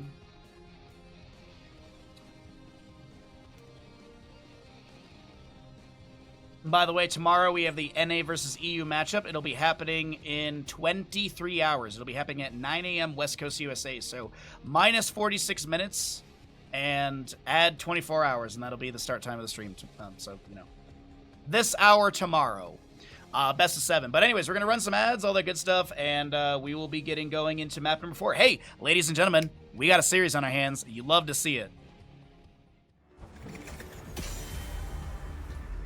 Alrighty, everybody, we are back into it. We've got Rip on the left-hand side of Dragonshire, Exodius stack on the right, and apparently Cheese has been called or something like that. I'm not sure what's going on. There is some banter between players, but we got Dragonshire. First pick will be going over to the side of Exodius deck as they are the losing team, so Dragonshire will be the map choice of Rip. You love Cheese? Oh, I love Cheese as well. I do have to say, circling back, we didn't really talk about it much. The hamburger helper was pretty good, and it's really cost-effective. It was like $2 something a box, and then of course I had to buy some milk as well because you need to use milk for the mac and cheese portion. But honestly, like, my stomach didn't have that many issues. It was relatively cheap. I think I'm gonna buy another thing of hamburger helper again. It was pretty good, honestly. The issue is that it's so like savory that you keep like chasing that flavor, so the first night you make it, you end up having very small leftovers, which is my issue. Garrosh and Chromie to be banned away. What are we going to be seeing, though, on the right side? Continued ban. Vikings? I don't think they're going to go for, like, an early Alarak or anything. Oh, we're actually going to get Samuro banned away. Okay. All right. Targeting that Samuro, as apparently there's 2 Samuro players on the side of Rip. Will they get rid of Tracer? Is there any consideration into removing Tracer for this game? Dino's been able to play Tracer 3 games in a row. Did not win the last game with it. So we'll see if this will affect anything. Nope, it continues to be a Lucio ban. Alrighty. Lucio will not be in the house. So Dragonshire, top lane is pretty Where do we end up ice. this time?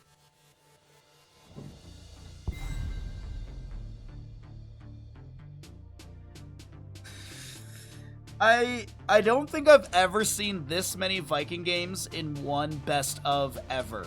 I don't think I've ever seen this many Viking games in a best of.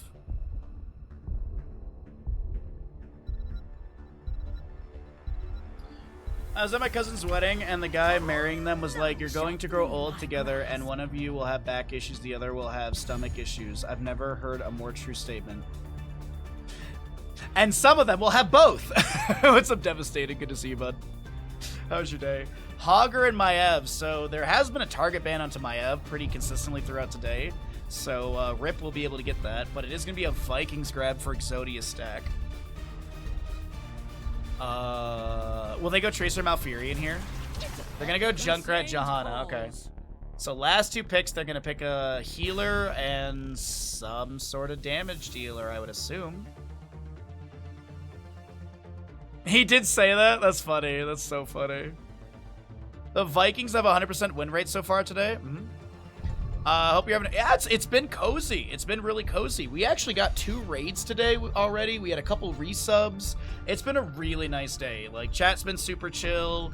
We've been having good conversations. Yeah, no, it's... Oh, there's a yeah, no for all of you. It's just been a really, really cozy day. The only issue is that the tournament started an hour later than I knew, and no one really pinged us. But they were like, "Well, it's on the tournament website." It's like, cool, thank you. Cool, thank you. Yeah, you know me, I check the tournament website every day before I start stream. So I was up an hour earlier than I need to be, so I kind of just sat here. I chilled in Lion Lad's stream and we just chatted for a little bit, and then here we are. But we got a Zagara target ban. We'll get rid of a Sylvanas as well. Still need a main tank on this. Excuse me, sorry, my voice today. It's feeling like a bit of control composition. Johanna's already been taken. Garrosh already banned away. I feel like a Murden would work really well here, and they're gonna grab a Brightwing with that as well. Okay. Alright, so they can flex that last pick with whatever they want. If they want, like, a mage for more wave clear. If they want to pick up some sustained damage as well. What are these last 2 picks going to be? Are they going to go Malfurion Tracer? Will they change it up? Blaze hasn't been picked or banned. Holy shit, are we getting a Blazeless game? Oh my god. Comes honor. With honor, redemption. Somebody check and see if the players are sick. There's no Blaze in this game. So, oh my god. Wait, well, actually, Blaze could still be last picked here, but I don't think it's going to be a Butcher easily. Could be a no, realistically, though, this could be a Zeratul. Could be a Zeratul to harass onto Vikings consistently. Butcher is the meme, but we never see it, and I doubt we will. It could very much be a Zeratul to try and take down Vikings. They're going to go Falstad, okay. It's still a great hero to harass and put pressure on the Vikings. Gust is good as well, just to create some space in a team fight, or even pressure the enemy into a wall. It's looking like a pretty good game, everybody. We're going to find out. Will this be the last map of this lower bracket final? Will Exodia Stack be heading to the grand finals with a 3-1? Or are we going to head into a map number 5? You know me, I want more games. Let's get into it.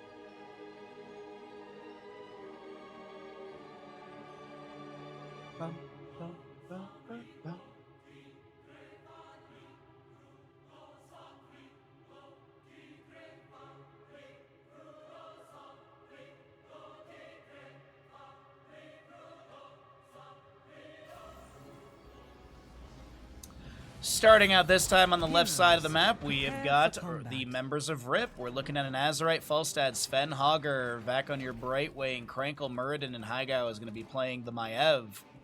That's the reason we're not seeing Alarak, by the way, is because Haigao's getting their comfort pick of Maev. That's the main reason if you're curious. Because I feel like Alarak was definitely on the table. On the right side, Exodia Stack looking to close out the series and make their way into the grand finals. Up next, a best of 7 series. We've got a Yasu, Ando, and Bad Benny on your Johanna, Blood, Junkrat, Dino with Hanzo. So it's probably going to be, yep, indeed, it's going to be target practice. And we got Olaf, Balog, and Eric the Lost Vikings to be played by Hazu.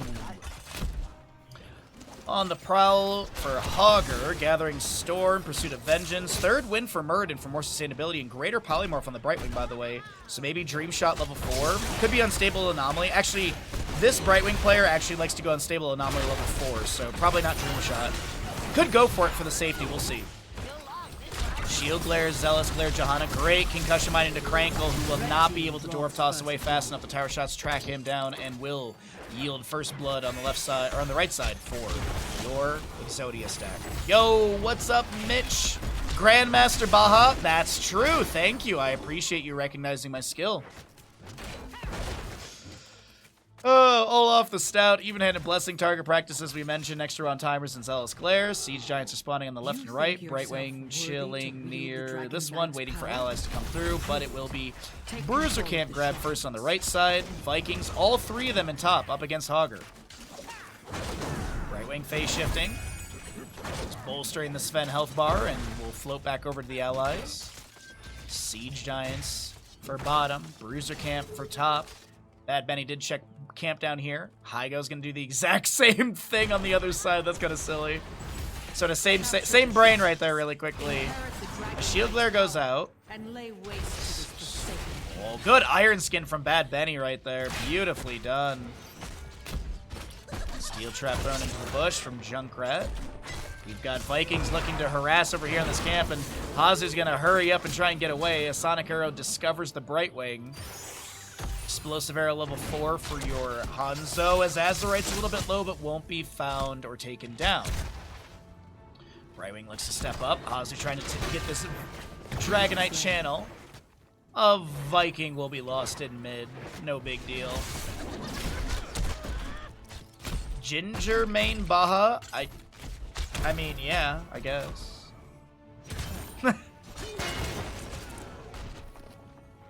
Oh, level 4 is going to be Brute Force, okay. Increase the range of Loot Horde by 20% and its damage by 50. So maybe Hortipult Hager then? Maybe Hortipult, like, maybe we'll get Garbage Fire as well. Hitting heroes with Staggering Blow permanently increases basic attack damage by 2. Max. Oh, we'll probably get Headbanger later on as well. Objective could be channeled here in mid, but it doesn't look like there will be an available moment. The Vikings here chilling. Junkrat with a little bit delay as well onto Azerite. Muradin fighting out in bottom up against the Anduin. Vikings trying to get onto the point in top lane. Bad Benny steps up in mid. No Pursuit of Vengeance activated, or Spirit of Vengeance activated there. Just waiting for a fight to break out. It's been a lot of poke outside of that 1 kill from the early game scuffle in mid. Brightwing actually going to go Magic Spit level 4. No Dream Shot, no Unstable Anomaly. Concussion Mine set up. Stormbolt did connect a bit of harassment onto Junkrat's health bar, and that's really all they'll yield. Spirit of Vengeance. Umbral Bind applied, but no pull onto the Junkrat as he's able to kind of just hug that for the duration. Dwarf Toss in from Muradin. Stormbolt will be interrupted by a Concussion Mine.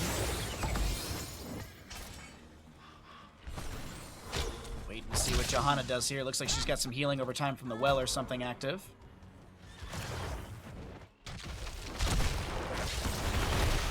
Shield Glare goes out. That's going to be an Umbral Bind on the 2. Fan of Knives getting some resets. Ball for the Wardens to back off. Another Fan of Knives will not get a reset on that 3rd hit. Haigao throwing back in the Spirit of Vengeance, but won't activate. Did go Sudden Vengeance level 4 with the Ruthless Spirit at 7. And more poking from Junkrat onto the fort front gate and bottom. Shield Glare interrupts the Hearth. Nicely done. Another Shield Glare to interrupt. Concussion Mine set up. Hygo goes in with the Umbra Bind, but a Leap of Faith mitigates that CC onto Junkrat. We still have top lane brawl between Hazu and Sven. Eric has been kind of doing his best to soak things up here and there in mid. Oh. Hogger getting an interesting bounce around the objective pit. Let's go ahead and cycle through the other numbers. We got Siege Giants on the left and the right to be grabbed. Faster on the right side, of course. Bad Benny set up in mid for soak if needed. Crankle will notice the Johanna rotating down into bottom lane. She's going to try and get hold of the Moon Shrine. As Hanzo's rotating to top, Dino gets a couple autos into the Hogger. He's able to bounce to safety. A Chastise does not find Falstad. Spirit of Vengeance in. No Umbral Bind to pull Johanna back. Banner Knives do tickle the health bar a little bit. Experience pretty even between both sides. We're looking at maybe like a 400 experience difference favoring Exodia stack. It's mostly just from... yeah, it's actually from minions. Slight advantage from minions. But I think it might have just been currently what we are looking at stat-wise, because there is stuff being picked up in mid by Falstad. 10s will be coming through soon at the top of our screen. We'll talk about those in a moment. As Johanna is able to back away to safety. Taps well. A Viking will be lost in top. Muradin does get his Piercing Stormbolt. Of course, just auto hits that at level 10. Play again, Light Bomb, Dragon's Arrow, Riptire, and we have a Blessed Shield Johanna as Dino tries to rip an arrow from top lane. A Blessed Shield from Johanna will connect into Muradin. He gets the Avatar activated, tanking tower shots, will be taken down. Hanzo will be traded by Falstad in the top lane, it looks like. No, in mid, actually. And it is going to be, with the level 4, it's going to be Hortipult for your Hogger, Gust, Containment Disc, Avatar, and Blink Heal.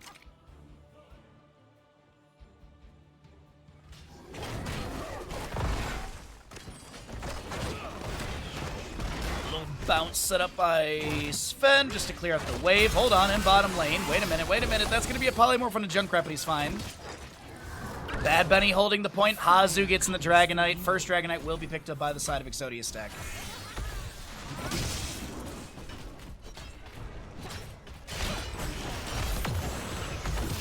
Harassment onto Bad Benny here. Camp will be cleared away. Junkrat using Concussion Mine to push the minions closer to tower shots.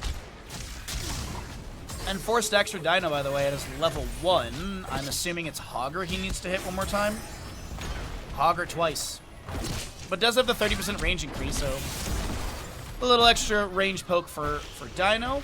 Dragonite in mid lane, getting a couple flame belches onto the fort front gate. Hogger pushing up heavily in top lane, and there's a rotation to maybe take him down, but he gets a bounce off of the wall. The Dragon's Arrow will land in front of the fort front gate. The phase shift from right wing, they'll condemn. Light Bomb, Bullseye as well. Sonic Arrow, no Bullseye level 20, but still. Sonic Arrow does provide a little extra damage. They take down the Hogger in top. Hanzo, not done with his level 1 still. Muradin wants to get a Viking kill, and will be able to do so in mid. Consolation prize, I guess you could say. I mean, it's still quarter kill. Still some experience, right?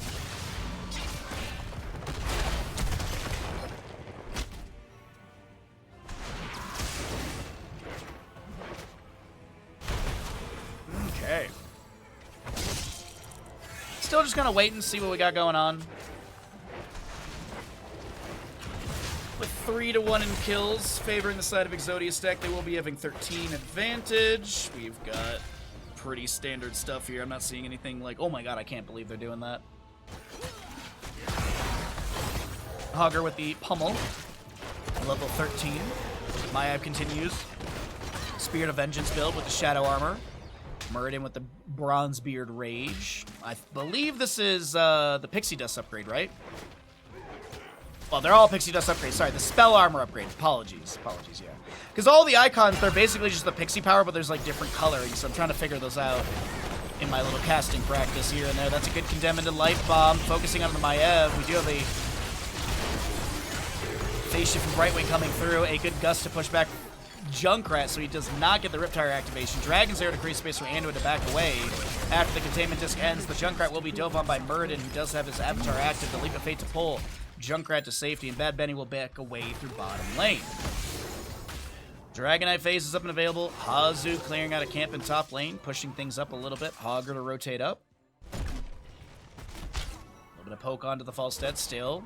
Dino working through those level 1 stacks. I believe the Viking tracker's working properly.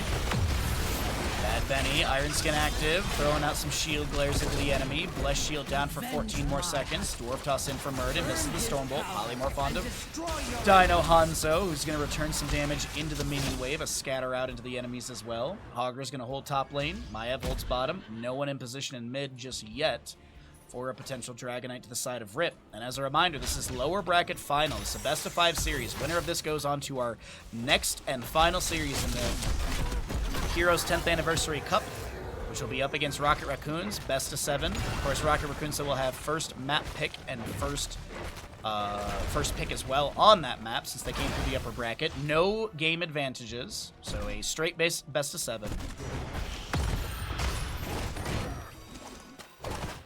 Still waiting for level 16, slightly faster for Exodia stack. Junkrat poking onto the wave here and there. Ozzy looking for the channel. Polymorph by Brightwing. Oh, Murden may be caught in the rotation. There's a lot of Exodia stack members forced to use the Dwarf Toss to back away. As I mentioned, no 16 yet, so no launch or anything like that. We'll poke onto the fort. Sonic Arrow for vision as well. Vikings will get, will actually get objective in top. No one in mid to be able to channel. But 16 on the right side, Piercing Arrow, Glyph of Faith, Olaf the Stout, Spread Volley, as well as Johanna, I assume is going to be Holy Renewal.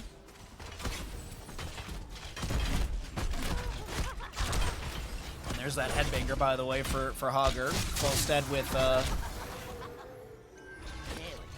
Ares Gust and Flow Rider combination. Really good synergy on that level 1 for Azurite there for cooldown. There's a Gust out from Falstead trying to create space for Crankle. They take down a Viking in bottom immediately. The Dragonite will be grabbed by the Maiev in mid. So the fight in bottom lane laid out enough. Crankle jumps back in onto Bad Benny. A shield glare into the Muradin. Polymorph. Bad Benny able to hug the low side of the lane and backs away just fine. Hogger in top lane looking to take down an Olaf. Misses the staggering blow. 138 stacks, by the way, on that Brute Force level 1. Another 12 to go to finish that out. Maiev will be going into Cruel Chain level 16. Got that Dwarf launch for Muradin, Critterize, Brightwing. But yeah, the Cruel Chain, Umbral Bind grants 25% movement speed for 2.5 seconds. In addition, each time Maiev deals damage to tethered targets, Umbral Bind's pull damage to all targets is increased by 30 up to 150. As top lane fight breaks out, Hanzo tries to use the natural agility to get over the wall, but he won't be able to do so. And the collapse onto Hanzo is good. Hogger's done with this level 4. So the reward for that, by the way, is hitting heroes for staggering blow permanently increases basic attack damage by 2 to a maximum 150. Enemy heroes that hit terrain grant an additional 6 damage. So it's just the scaling on that a little bit faster. Another Dwarf toss in, looking to take down a Viking here on top. They will get it. And I think our 3rd Dragonite phase of the game will be announced here momentarily. Very low cooldown from when Dragonite goes down to when it's available again, as Hazuabs almost gets taken down by Crankle, but they have to Dwarf launch away the play again from Vikings. I feel like Rip was trying to force that out. Murden's 3rd win will activate, healing him to a higher threshold at a faster rate. Azurite doing good split work as well. You got your Bruiser camp on the left side to be grabbed. Oh, wait, hold on. Another Viking to be harassed in top lane. Let's take a look at experience right now, because Vikings have been the main source of kills, isn't it? Vikings, there's 2 deaths on the Hanzo and 1.25 in the Vikings, so Dragon's Arrow misses. Dwarf toss in from Muradin. They're going to just turn onto this Baylog and take him down. Same disc onto Hanzo on the right side of our screen. Borderpult in from Hogger to close the distance. Leap of Faith will come through. The Riptire from Junkrat to create space as well. The Bless Shield from Johanna will miss, as Brightwing's able to back away to an ally with Blink Heal. Hanzo level 1 is done. Did get that last hit onto Hogger, so has the 100 extra damage. Prepare yourselves, heroes. It's just 100 damage, right? Yeah. Muradin going in once again. The Vikings are going to be the target of some damage. Falstead takes down Eric in bottom. Hazu's got an Olaf in top left. Play again up in 30 seconds. And he charges in for a bit of damage, but that's it. Meanwhile, Azerite in bottom lane, taking down some of the health on the fort. Trying to play a little bit safe here, doesn't want to get caught out. Hanzo announces his rotation with a big storm bow into Azerite and a scatter out into that as well. Uh-oh, Viking maybe lost here, but Eric's about to, or Balog's about to respawn. Eric down for 28 more seconds. Krankle just really harassing onto Hazu here. I don't know if there was some beef before the game or something that I missed out on. Bad Benny in an extremely deep flank position to try and solo this Falstead feels a little not doable. Yeah, that's weird. I don't know about that deep flank positioning. Like, maybe if there was someone else with him to potentially get that kill, but it just a solo Jahan into Falstead, I ain't seeing it. Maybe just trying to force out Gust. Like, maybe trying to step in with pressure from Johanna and look for a Gust. Dragon's Arrow connects. Riptire will as well. 20 talents here, faster to the side of Rip. Wind Tunnel, no control. Invisible Friends, Shadow Orb, Vengeance, as well as your Rewind Muradin. Right side will have their 20s as well. I'm assuming Blinded by the Lights, extra oomph. Maybe Cannonballs, I'm not sure actually. Hanzo probably going to go into Bullseye. We've got Anduin Censure maybe. Oh, it's actually Radiating Faith with the Johanna, okay. Fury of the Storm for our Vikings. Containment Disc misses. Spirit of Vengeance thrown in. Vikings jump. Blessed Shield will go out. No connection. A Viking to be lost in top lane. Spinning Hammers from Johanna. Get a little bit of vision. Meridian Dwarf tosses in. Steel Trap Zone. Spirit of Vengeance. Teleport activated. Looks to jump in onto Hazuops. Concussion Mine avoided by a Vault of the Wardens. Hazu Eric is a little bit low. Backs away. Has that level 4 for Eric, so he's going to get Eric the swift healing so long as he's moving. That's why you see that little green glow around the model. Siege camp on left and right will be worked on here, as we wait patiently for more siege and pressure on the map. Only one structure's gone down so far. Only the top fort has fallen. That's it. This will be our third Dragonite, and one structure's been taken down. Now, there has been some gates opened up, so there is that. So it's not like no structure damage has been achieved. As the Spirit of Vengeance goes in, forces out the Iron Skin of Johanna. She backs away to safety. 20 talents here. Just chilling for both sides as Azu gets top lane. Does have a wave to deal with, but at least has the counter channel on the Sunshrine. Moonshine still held by Rip.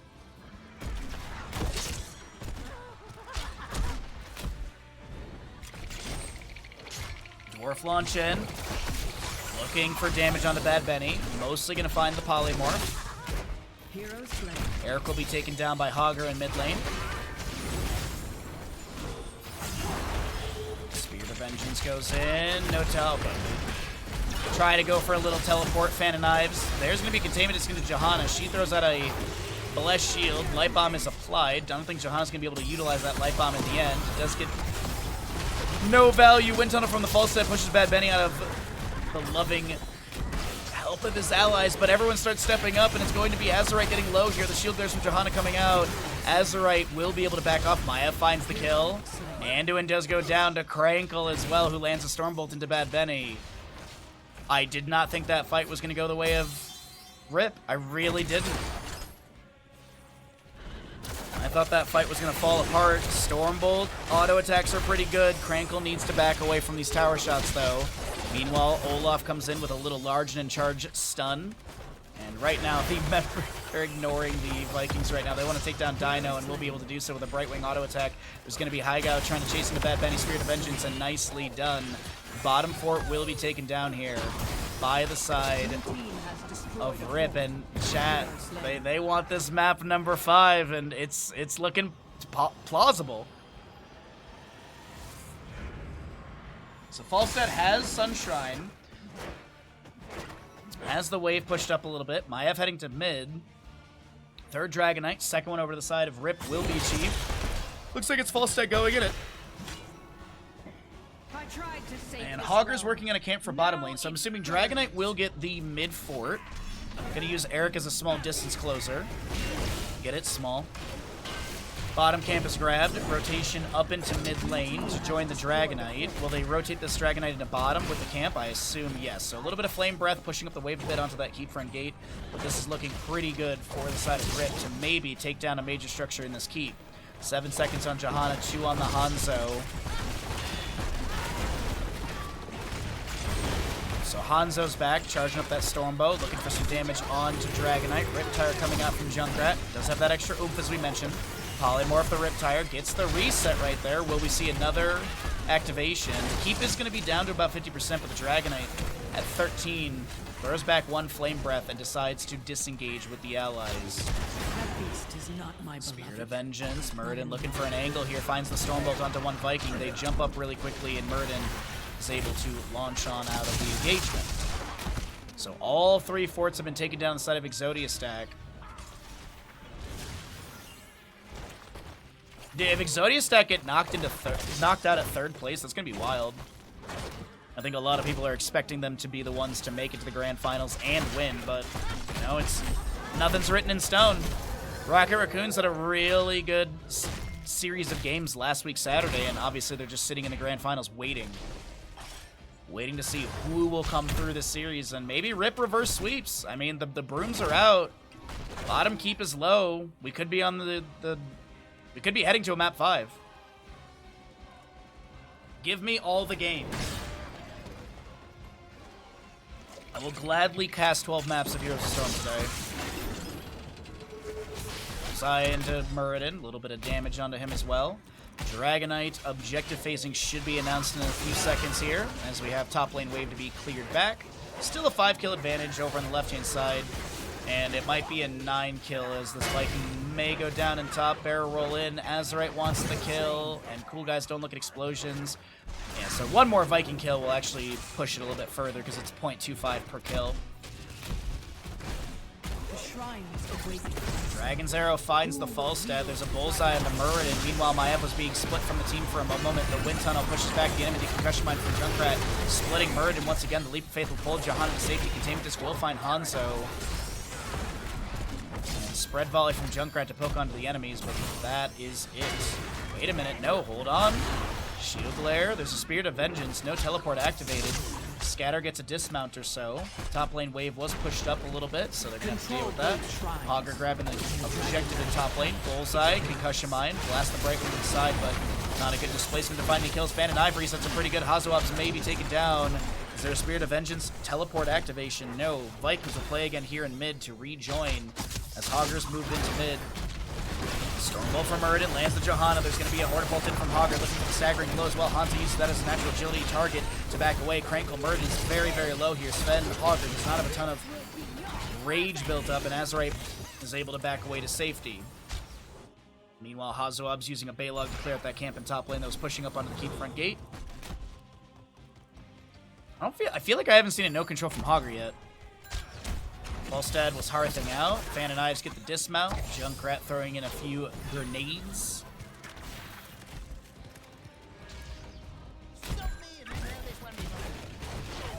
Wait a minute. Wait a minute! Bush party. Junkrat showing. So is Hanzo. Okay, so maybe not a bush party. Bottom camp being pinged by Hogger as it just came off a cooldown. Alright. Rip playing really nice and safe right now. Objective phasing is split between the two enemies. Muradin trying to find a Viking kill. I feel like Hazu was trying to go over the wall right here with the jump. I feel like he literally was trying to, and I know he probably wasn't, but it just looked like that with Eric. It looked like he was like, oh, I can float over this wall, right? Avatar from Muradin. Dwarf toss is in. There's going to be a little stun onto him to slow down that dwarf toss mid-air. They take down a Viking. Is that like the 4.25 kills? Or 3.25 kills, okay. A lot of Viking deaths this game. As they just use play again. Crankle goes in. The Viking harassment is real. Staggering blow misses from Hogger. Stormbolt follow-up. Man, they're really harassing the Vikings this game. Falstad has Sunshrine. Bad Benny has Moonshine, so trade on objective. Umbro onto another Hazuab's Viking, but a Divine Star will heal them up. A Stormbolt, though, does find it. Vikings spin, and they back away just fine. Bullseye does get a little stun to Crankle. 0.75? 1 second.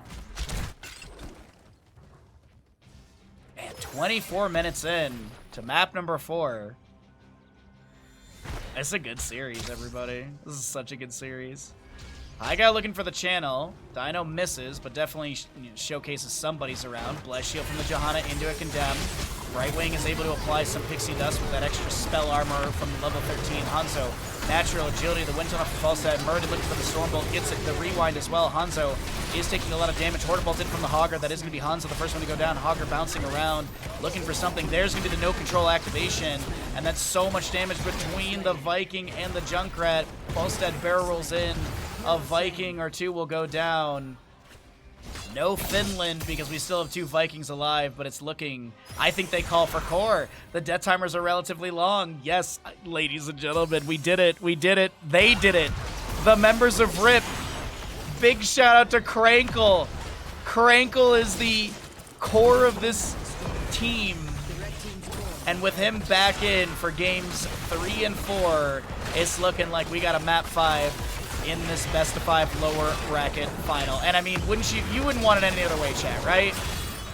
You wouldn't want this any other way. A lower bracket final that goes the distance. We're going into a map 5. It's a best of 1 to see who goes up against Rocket Raccoons after this final map. GG. Well played.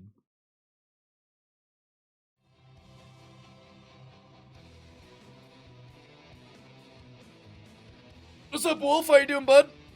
Dude, I want this to be clear. No Flame to Breeze because he's a bajillion times better than I'll ever even be in my waking dreams. But Krankle diff is huge. Krankle diff is huge. I mean, you also got to keep in mind, like, Krankle's been playing with this crew for this entire tournament, probably been scrimming, so there's a lot more synergies. They have plays, they have communication, they have expectations and understanding, so that's the big thing. Like, when you bring in a sub that's a tank, you obviously, there's base tanking skills and all that stuff, but synergy is the big thing, and I think Krankle really showcases how well he synergizes with this team, and he's also a really, really flippin' good tank. Right. We're going to go ahead and roll out some ads. If you got a Prime Gaming, be sure to use your Prime if you have it available. If not, we'll roll out the ads. We'll get those out of your way, and let's get ready for map number 5 in this best of 5 series. You love to see it. Hey, and also, if you're not following the channel, please do follow. It costs you $0, and you help us grow the channel followership. We stream 6 days a week. We got a lot of great content here. Thanks for being here. Yeah, welcome in, everybody, to the most important game of these two teams. Well, not the most important game, but it's a very important game for both of these teams. Rip on the left-hand side, Exodia stack on the right. We're going to Infernal Shrines. We are effectively in a best of 1.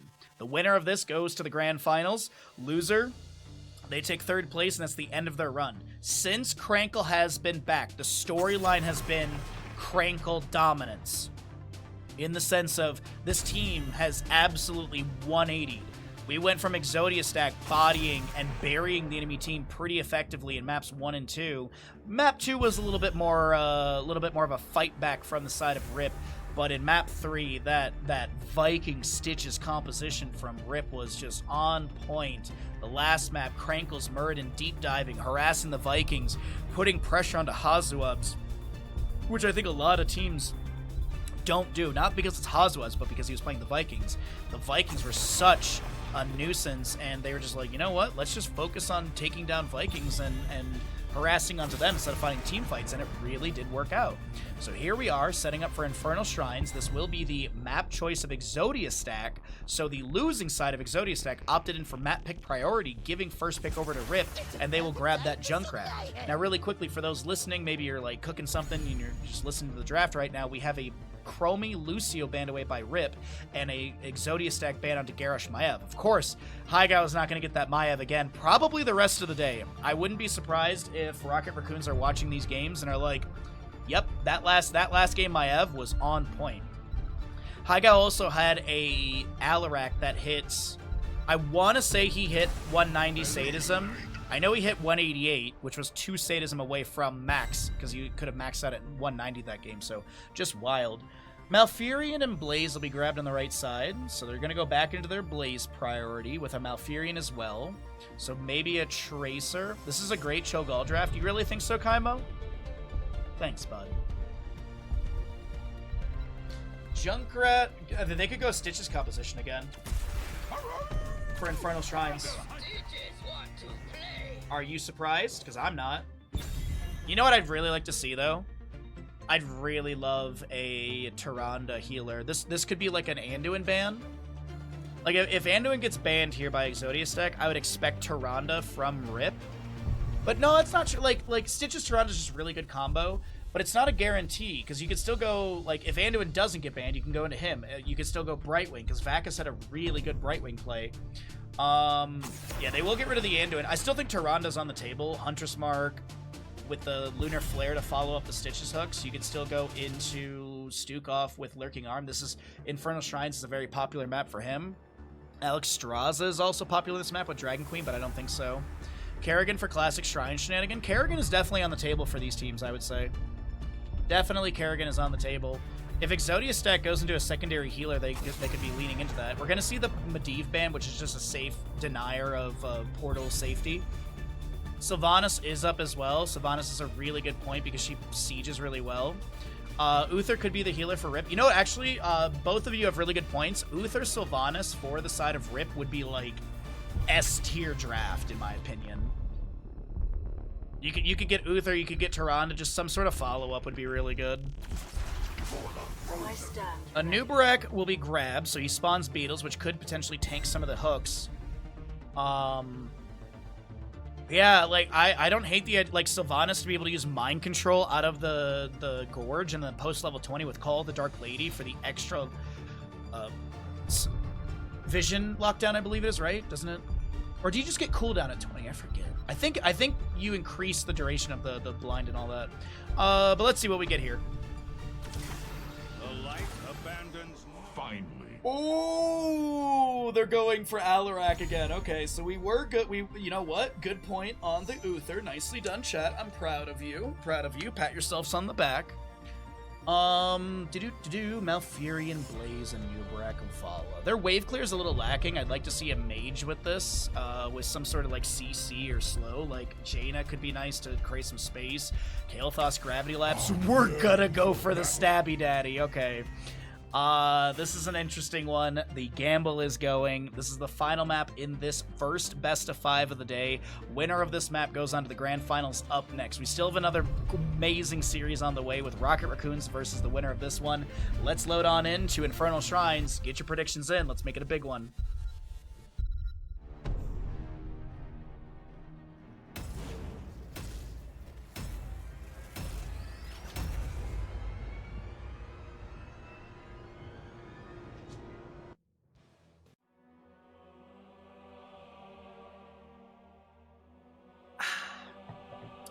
God, that's some good tea.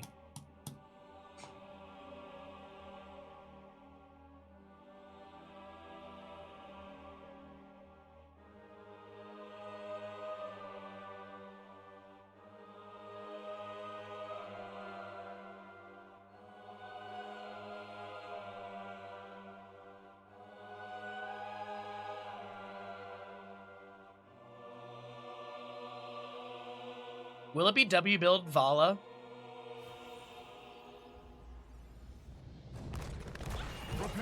On the right side of the map is Exodius deck. They are, well, we got a 2-2 score.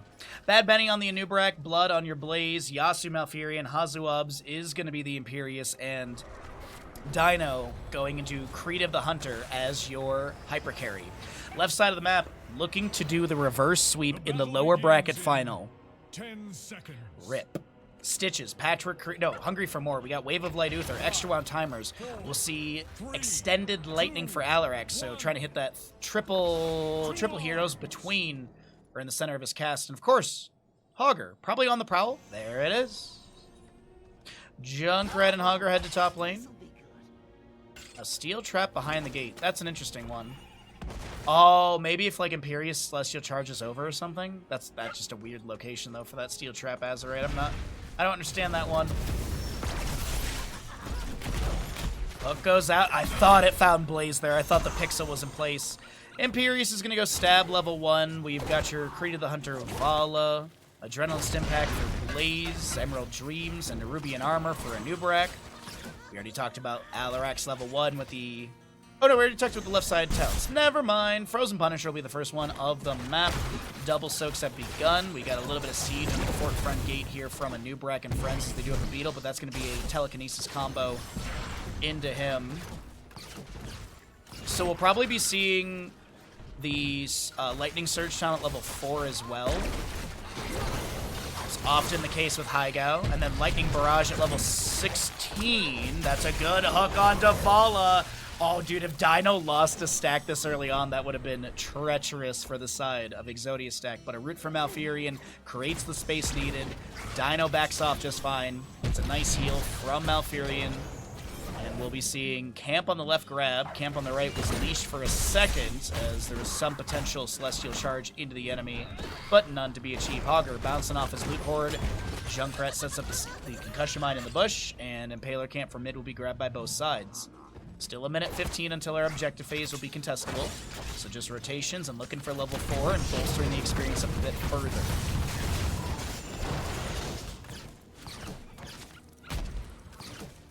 Perfectly balanced as all things should be. Celestial Charge tries for Stitches. Crankle avoiding that.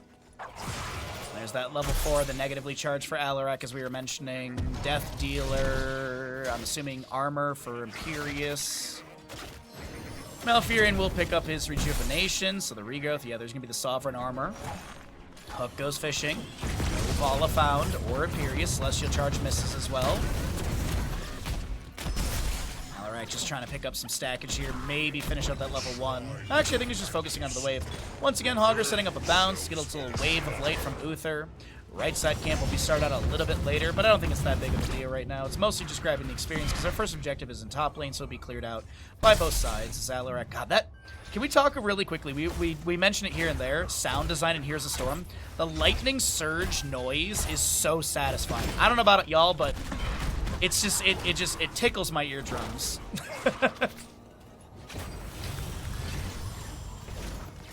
So objective phase has been started out by Vala, going to use Death Dealer value on some of those low health skeletal defenders just to be able to get the faster clear and mana restoration and reset on Vault and blah blah blah as she moves into the top lane engagement. Celestial Charge will land from Imperius.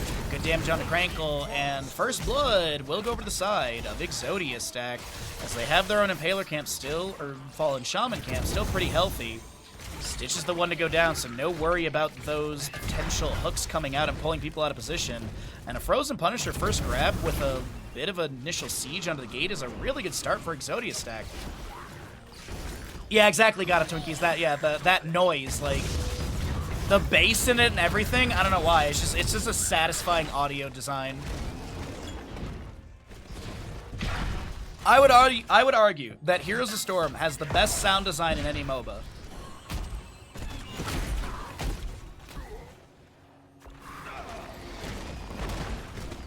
That's what we gotta do one day. We gotta compare, like, League of Legends, Dota 2, and Heroes of the Storm sound design. Like, we gotta get some Dota fans and League fans to, like, bring up their favorite sounds, and we gotta compare them. Uh-oh, concussion by another Hazu Ops, but he won't be blown over the gate as he backs away from tower shots. Punisher gonna jump over onto Crankle here.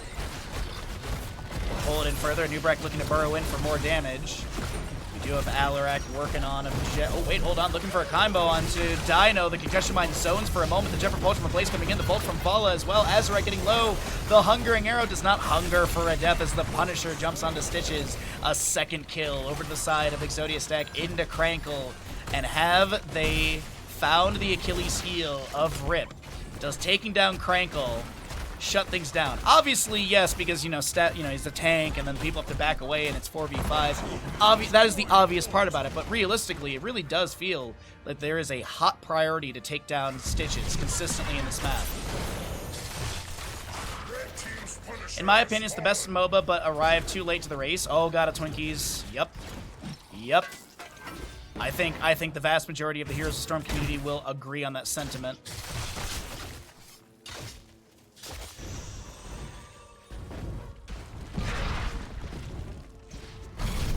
Alarak looking for a combo onto Bad Benny. Does pick up another stack. Did go into Applied Force level 7, so reduce sadism by 10, but telekinesis pushes 20% further and has a 20% increased range.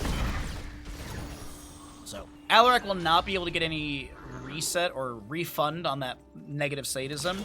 He can get this level 1 back, of course, after hitting 3 heroes with the center cast of sadism, increases sadism by 10 and instantly gain all the rewards. Now that's the hard part. Because also, Exodius deck have really not been clumping up giving fights or long engagements. They've been very short, bursty engagements from Exodius deck, and I definitely feel Rip is going to play more towards the drawn-out, burn everything out, slowly whittle them down sort of plays. The sustained damage is just not as high. Man, a little bit of poke from Junkrat, but that's about it. Anyways, heroics are here. Let's talk about those really quickly as we're waiting for our next Punisher in the mid lane. A Mortar one should be announced, fairly soon, I think. Gorge, Divine Shield, Shockwave, Riptire, and Counter-Strike. On the opposing side, Wrath of Ingeris, Rain of Vengeance, Bunker, Tranquility, and Cocoon. Right side camp being worked on. Blaze trying to clear out a wave and keep the experience equal, but with the 2 kills on the Stitches, we do have about a 3/4 level difference favoring Exodius deck, and we can actually see that breakdown in just a second at the bottom of your screen after we're done looking at damage and such.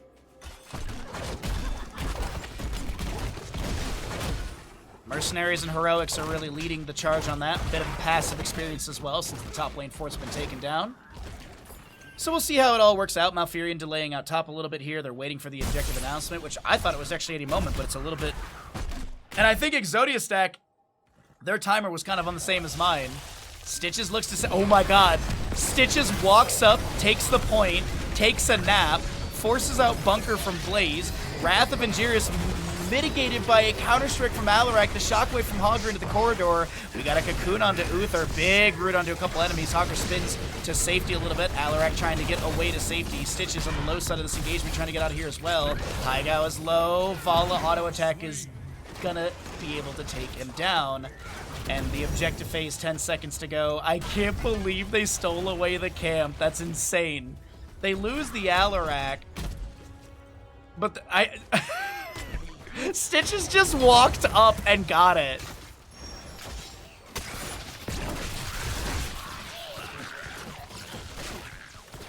What's up, Taloma? How you doing, bud? Oh, Hazuabs. Is he even gonna make it out alive? I doubt it. No. No. Hogger looking for the bounce and takes him down. Sven finds the kill for the team. As we go back over to objective phase, so the kill onto Haas is the consolation prize, trying to bolster the experience. As our gamble just now closes, nearly perfect, 51% to 49%. Almost perfectly balanced, chat. You did a really good job trying. Bad Benny looking to step up to this camp. Impale gets thrown out. It is full Carapace build for this Anubrak as well. Hogger scouted on the right side. And objective being ignored. Cocoon onto the Uther. Hook lands onto this Malfurion. Combo into Sven. Concussion Mine creates space. Uther going to be broken out. The Punisher still working. Actually joining into the team fight. Bunker summoned by Blaze. Sven super low. Trying to back away from Vala, who just needs one auto. The Shockwave comes out. The loot horde's on the ground. Celestial Charge lands. Malfurion may fall, but Alarak, Hogger, and this Stitches will get taken down. Exodius stack are looking to shut down any probability of a reverse sweep with 7-2 in kills, 14-13 in levels. Alarak will go into pure malice. Plus 40 sadism can be achieved, 10% per ally death. Are we getting a speedrun of map 5? No, they're gonna just get keep and that'll be the end of it, okay? They'll get keep and that'll be the end of it, but keep in mind, get it? Keep in mind? We did have Tomb of the Spider Queen, where this series started to switch a little bit, but of course it did not go that way. Exodius stack, we're able to get an early keep, but they just they struggled to end. They needed to find a multitude of kills to end, and now that we have things kind of starting to roll on talents for the members of RIP, when they hit 16, that'll be big. I mean, like, Pulverize for Stitches is huge. Lightning Barrage for Alarak is massive as well. Typically it's Headbanger Hogger. 16 for Uther is Benediction, if I'm not mistaken. Junkrat level 16 either. It's probably going to be Spread Volley. So level 16 on the side of Rip will be big if they can get to it, because of course this is going to be Exodia stack with their level and some more and talent to your advantage, trying to play aggressive and keep the pressure onto the enemy. Hogger is soaking in top, so it is an offset fight in favor of Exodia stack 5v4, but Sven closing that experience gap right now. Is we're going to go ahead and cycle through the numbers again, because why not take a look and see what the damage and stuff looks like here. This map number 5 is tense. Exodia stack trying to shut down the reverse sweep of Rip.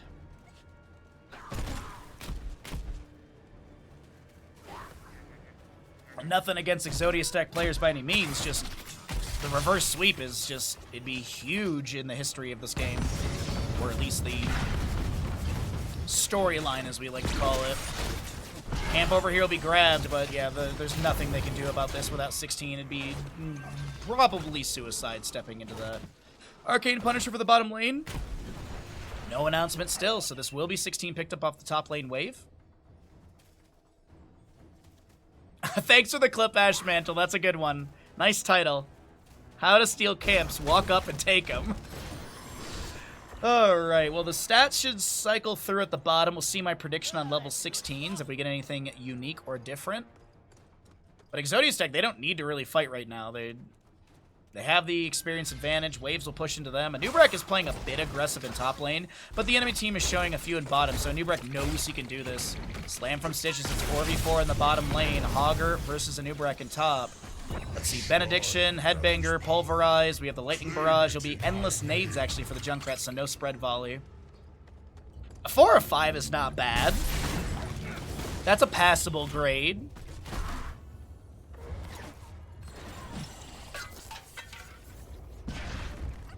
$20 regeneration glows, by the way, for the Stitches, so he's only got, yeah, he's got 5% increase. Let's pull away the talents here.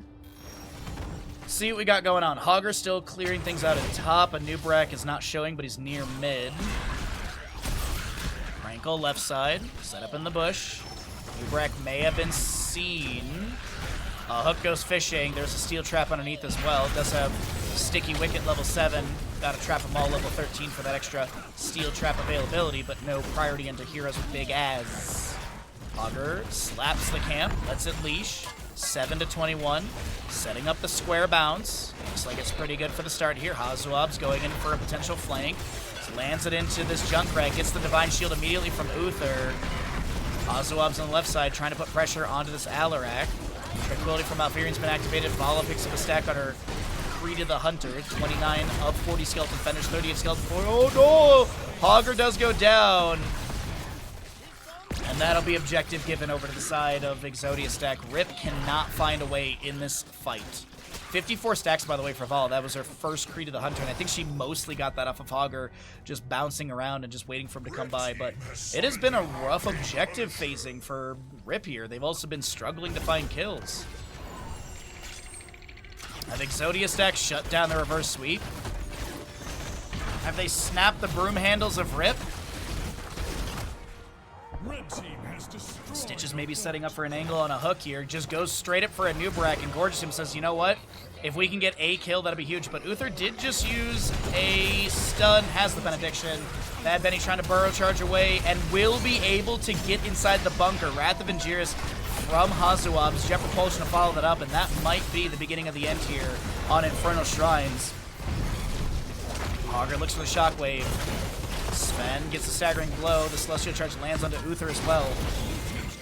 Blends onto Imperious. Stitches goes down. Alarak does finish out as level 1. He's going to be inside the cocoon. He'll lose whatever sadism he has, and that right there is the first one of the day and the way to end this series. To be picked up by the members of Exodia stack. They shut down the hopes, the dreams, and the reverse sweep potential of Rip. GG, well played. Exodia stack are heading into the grand finals up against Rocket Raccoons. Next, our best of 7 begins soon.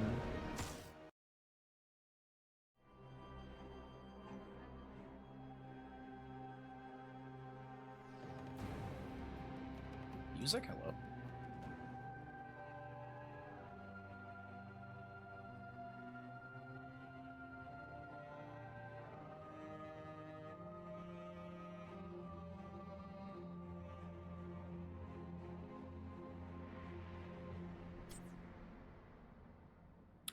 A good try, a valiant attempt, but unfortunately for the members of RIP, they are unable to find the reverse sweep. Man, it was so close. There was such a... There was just... Congratulations to the members of Exodia Stack. They will be making to the grand finals. We're going to run out a block of ads, possibly two, depending on how much time is going to be needed for downtime for players. But either way, let's go ahead and get into it. Subscribe if you're enjoying yourself here. We got a bit of a jump for our goal, but we kind of need to have a bit of a higher goal because we do need to pay Strobs and, pay our friends and make sure they get money so they can make great emotes for our channel. Either way, consider subscribing. If not, thanks for being here. Thanks for hanging out. We're going to run some ads and chat and chill while we wait for the best of 7 to get going.